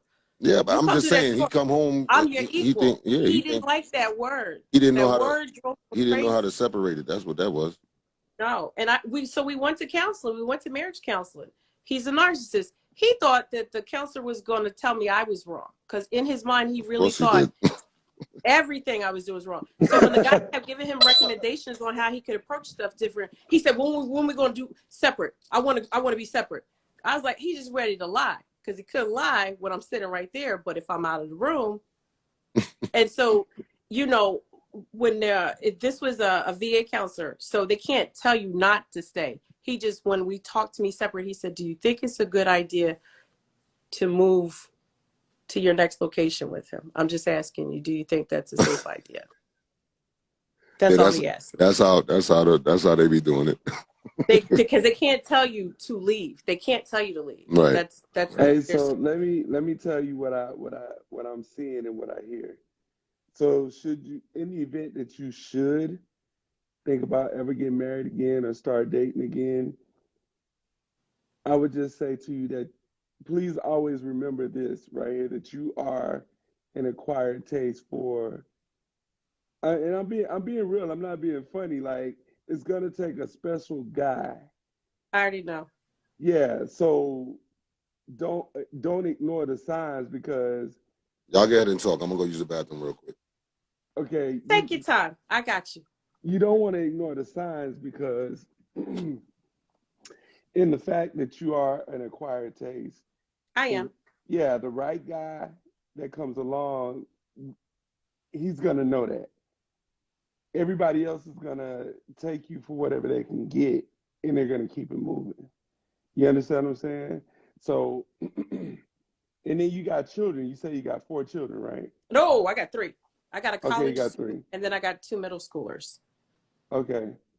And my baby making days is over. Like, there's no kitchen. It's gone. Okay. We not doing that. I tell them, honey, look, because when I started to date, I'm single. I've been single for 4 years. Okay. I've been dating on and off, and like down south, because I'm not from the South. I'm from New Jersey, but I live in South Carolina. The first thing they want to say, "Oh my God, you're so pretty. Your body's nice. I'm gonna put a baby in you." Not I want to marry you. Not I want to wife you up. I want to put a baby in you. The minute I hear that, that's the last date. Okay, so you really got to be careful. Like I said, moving forward. And you can hear me. Can you hear me okay? I can hear you. Okay. You got to be careful moving forward. Our biggest thing is, with everything that we're discussing today is the fact that he said, "Try white boy." I'm sorry, no. There's a lot of trauma taking place because we're moving into these dynamics with people that don't really fit our character. For example, I had a conversation today, and it was with one of my brothers, and I was just telling him, like, a lot of times we just jump into these relationships with people, but it's only based on the physical appearance. It's not based on the substance. It's like, man, damn, she fine, she bad, or he's amazingly handsome or cute, whatever. But we don't look at the character. We're not looking at anything on the inside. So then we end up in this box with something that we can't even handle because it's not built for us. It was never meant for us. Well, I hear you. So, like I said, I have been doing therapy, doing a lot of self healing, a lot of stuff. I take myself on dates. I had to learn, Mm-hmm. like I said, um, not because it was my mom's fault. She had a lot of kids. She had to work, so there wasn't a lot of hugs and love and baby talk going on. It was she got to go to work. We watching each other. So I lacked a lot of nurturing. That is Mm-hmm. why I just latched on to whatever looked like love for me, that looked like stability for me. I've understand that point. Now it's just the leaving myself open for the right man to come in, because a lot of people will try to come in. That don't mean they're getting through the front door, but it's allowing myself to trust the process that the right man will come in. That's it. And in the meantime, I'm just going to keep having fun, because my ultimate goal in this life is not just to have a man, it's to actually enjoy the life that God gave me. And okay, so enjoying the life that God gave you, what does that look like? Doing what I'm doing right now, being at peace. Okay. So for me, it's like my artwork, running an LLC, because I own my own home. There's things that I've already checked off that checklist that I needed to do in order for me to feel successful. Like Mm-hmm. everybody's idea of success is different. Um, uh, Absolutely. so having a man is not high on my checklist of successful, because I've been married before. I've been there. I've done that. I loved being a wife when the times were good, for whatever it was. It's just like I said with my first one, we were married way too young, I and don't then mean the that second, I'm happens. well, yeah, sorry. That hap- yeah. Uh, but like and I will never say that I didn't love both those men, because I did. I loved them. As much stuff as we went through, the first one keeps asking my daughter about me, and I was like, no, you tell your dad I don't like him. I don't hate him, but there is no way. She said, well, he says you're the one that got away, and he wants to know if he could come by. I said, you tell him I have a shotgun. I have 2 slugs. I have 2 bucks and a slug. He could play with me if he wants to. He's not welcome here. So, Because okay, she's so in college and she doesn't live with me anymore. There's no reason for him to have my number or come to see me. he want all right, that. He want There's that no old such thing thing as back. closure. so let me He ask want you that another old thing back. question. Closure came with divorce for me. So let me ask you another question. So I forgot, I think you mentioned it, but how long were you married the first time, and then how long were you married the second time? The first time 3 years, the second 10 and a half. Okay. So now my second part of my question to that is, what made you stay as long as you did, knowing that you were in the midst of a negative situation? Well, I didn't know how bad it got until he retired, because remember I said I was a single married parent. He was stationed in another state. I was in nursing school taking care of the kids by myself. Mm-hmm. So he only came home on the weekends. Well, every month you'll have one weekend where you have to be on duty. So I saw him 3 weekends a month. And then when he would go on cruise for 6.5 months, I wouldn't see him at all. And then when he was stationed where I lived, he was a recruiter. So again, 16, 18 hours, sometimes he's gone. I didn't know who I was really married to until he retired. And then I was only in the military for 5 years. It takes a while to get acclimated to being a civilian. I was only in 5 years, and I was like, I lost my sense of identity, because I went from being IT2, IT2, IT2. I'm running stuff, and I don't have to respond to anybody except for an officer above me, to now I'm just a regular old person. And that was 5 years. So I tried to give some understanding. I'm like, he was in for 24 years. If I Mm-hmm. had problems adjusting with just being in for 5, I tried it. I tried. My therapist said, wait till he gets out of the military, then give it a year. And if it hasn't changed within that year, you could say you gave it your all, you gave it your best. So Okay. I did everything that I could do. But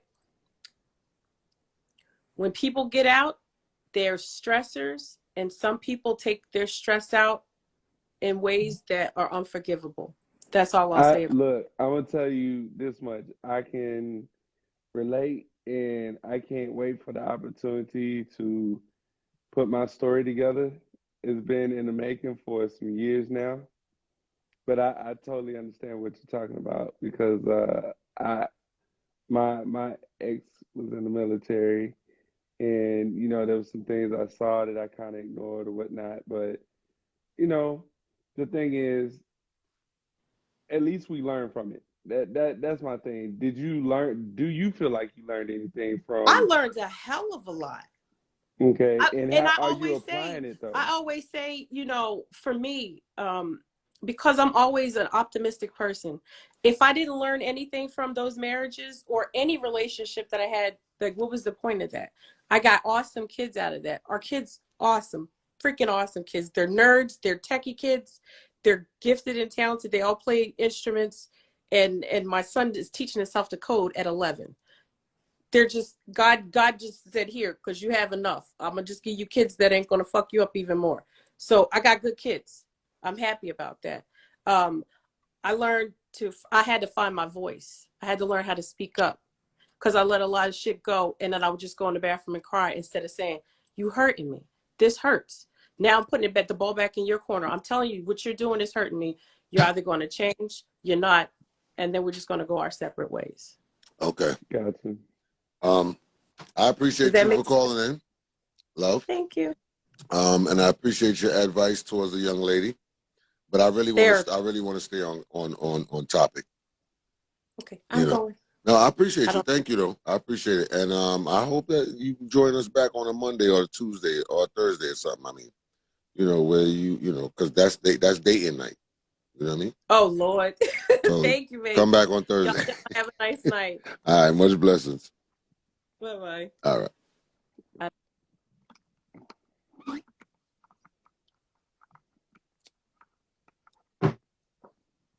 I want to talk to somebody that What? uh There's has somebody that what?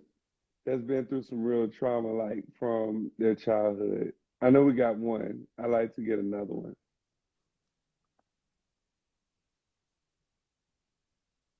Okay. Who's Chuck? Well, they keep mentioning Chuck. Who's Chuck?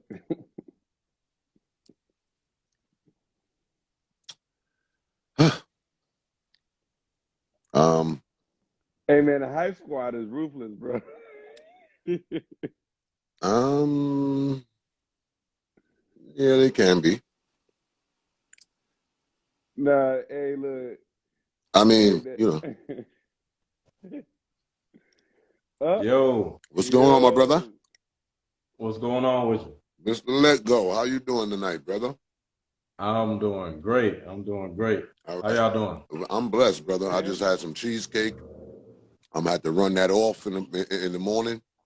You feel me? Yeah. My stomach. I'm gonna have the bubble guts in about an hour because I'm drinking Heineken and I'm eating cheesecake. So big Beer and big no, cheesecake. big no. So Okay. I mean, but I'll pay for it later. But it's all right. Um, uh, interesting topic tonight, brother. I Okay. don't know if you read it down there. It's pinned on there. Yeah. All right. So this is the situation that we're dealing with. And we had some good conversations and with some people, and I think that we definitely we heard some shit on here tonight. Yeah. But yeah, give us your aspect on and give us your take on what you think about the subject. Well, I had a young man come on my platform few about a few months ago Mm-hmm. where he talked about how his mom kept him away from his dad, and he found out that his mom, like, she said he didn't want her. I mean, he didn't want him, right? That's what 26 years. that's what his mother told him that his dad said. Uh-huh. Okay. 26 years. Mm-hmm. I mean, this dude was like pissed. And just like the original lie was so bad because he was so upset just talking about it. Where I was like, yo, you say one more cuss word I'll have to drop you off because I don't want to get no problems with Instagram. Right. But he was so like, you know, because he said it was his first time really talking about it. Because as far as men go, you know, sometimes we just don't talk about stuff, and it just doesn't come out. But once he was actually able to get it out and tell his story, and he talked about how he actually met his dad, and he's a cool dude, and now they're cool, they have a great relationship, but 26 years was lost. You know what's so crazy? I don't know if you was on when we was talking to the gentleman that called in earlier, but we had a brother called in. He had 5 children. 2 children was before his marriage. Mm-hmm. One of the children, I think, was 32, and the other one is 28. He was paying child support for the 32-year-old with the outside baby mother, the first baby mother. Yeah. And there was another dude that was the father for the son that she had. Mm-hmm. He didn't find out till the boy was 26 years old that was his child as well, and the lady didn't tell him. And she gave that baby to somebody else. She just gave that to some other dude. Damn.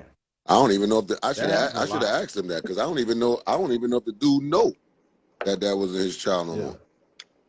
It happens a lot.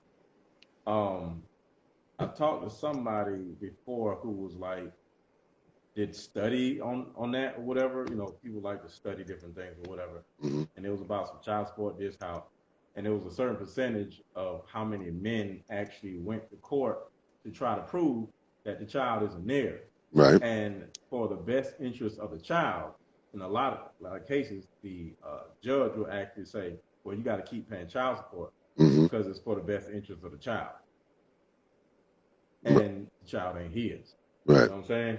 So give me your opinion on what you think it is, because the topic is using children as leverage.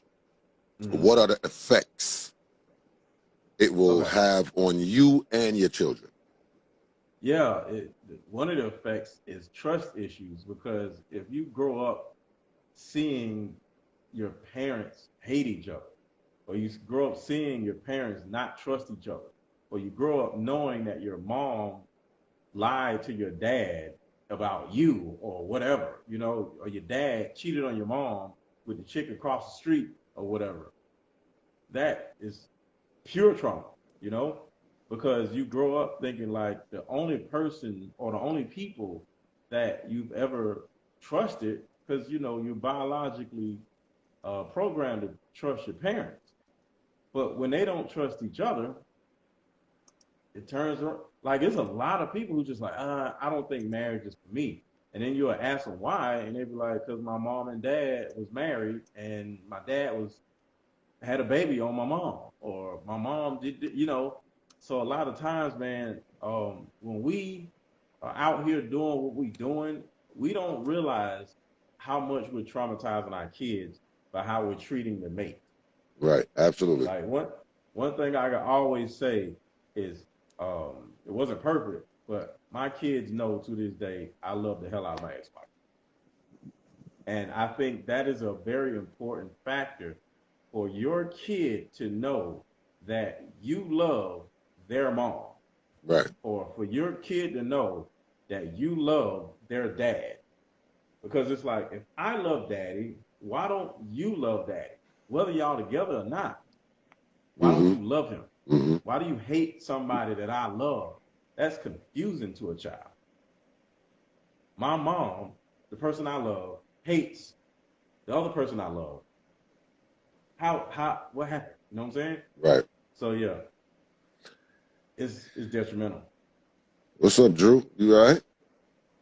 Yeah, I'm sorry, man. These doggone comments, bro. Like, you in the twilight zone right now, bro. You good? Yo, I was looking at him trying not to laugh myself. I was like, yo, what's up with these comments are reckless, bro. Like, Drew, what is going on, bro? what are you saying?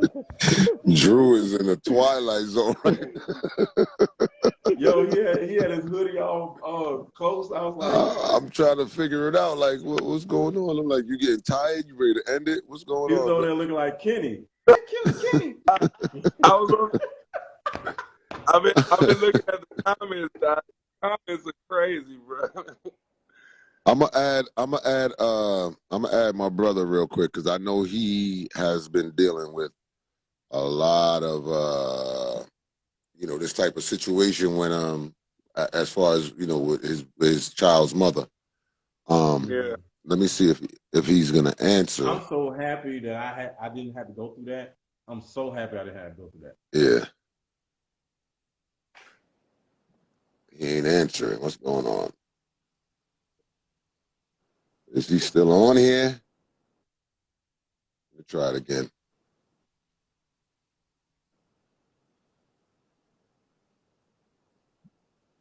Did y'all ever have to deal with that stuff like that? No. Good. That's good. Not me, at least. Yeah. Drew is reading. Drew was like, you know what? I'm just gonna sit here. I ain't gonna man, Drew. I'm tired. So look, my bro got on me last week, so now I'm thinking about this whole setup I'm gonna have to get so that I told you we were supposed to link up so you could get that microphone and the headphones and the whole situation. I don't know what happened to you, man, bro. Amazon, you can get this stuff easy, man. Look, it's I know guitar. I'm an avid Prime guy. Yeah, well, guess what? Guitar Center's right down the block, bro. Okay, Yeah, picking up tomorrow. Look, pod mic stand, Come on, bro. Rodecaster. Come on, bro. That's it.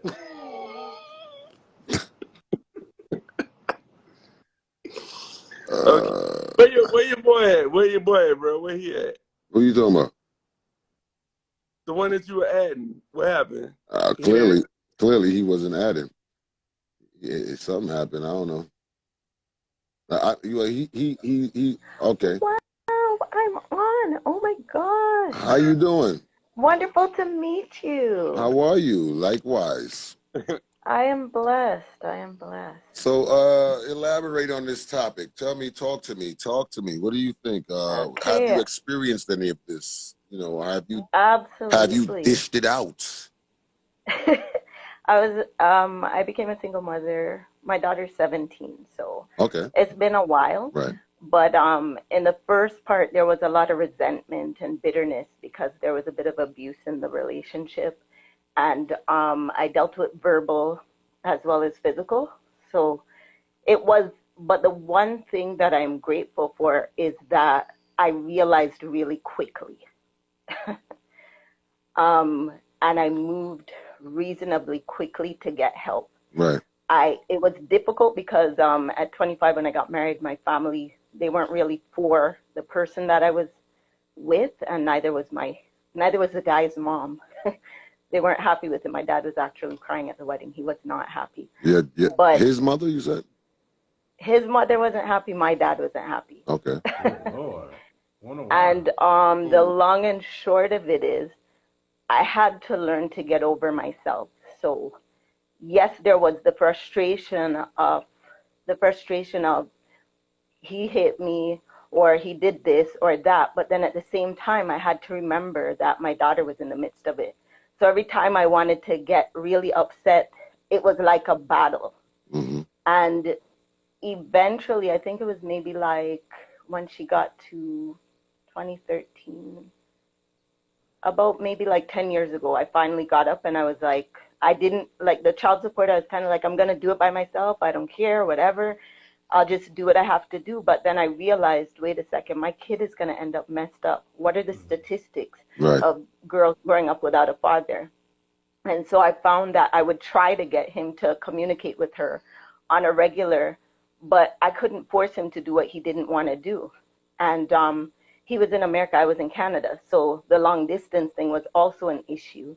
And so hence I say, like, I'm not a fan of long distance relationships because now she's here. She's like, why doesn't dad want to move to Canada?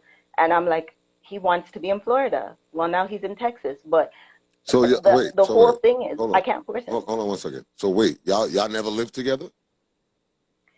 For a period of time, but it was very short. As I said, there was some abuse in the relationship, so Did I your left. parents know about the abuse? Oh Because I yeah, was my wondering mom. why they didn't like y'all. No. They didn't know about the abuse till after I got married to him. Why didn't they like Right. y'all? I was wondering about that. I You think said because sorry. when we got married, I told my dad because he was like, make sure you tell your dad, but then he didn't really tell his mom. So I think his dad knew, but the mom, she found out late. So she was highly annoyed because of that. So, Oh, okay. Man. so it didn't start off on a good note for her, at least. So what it sounds like is basically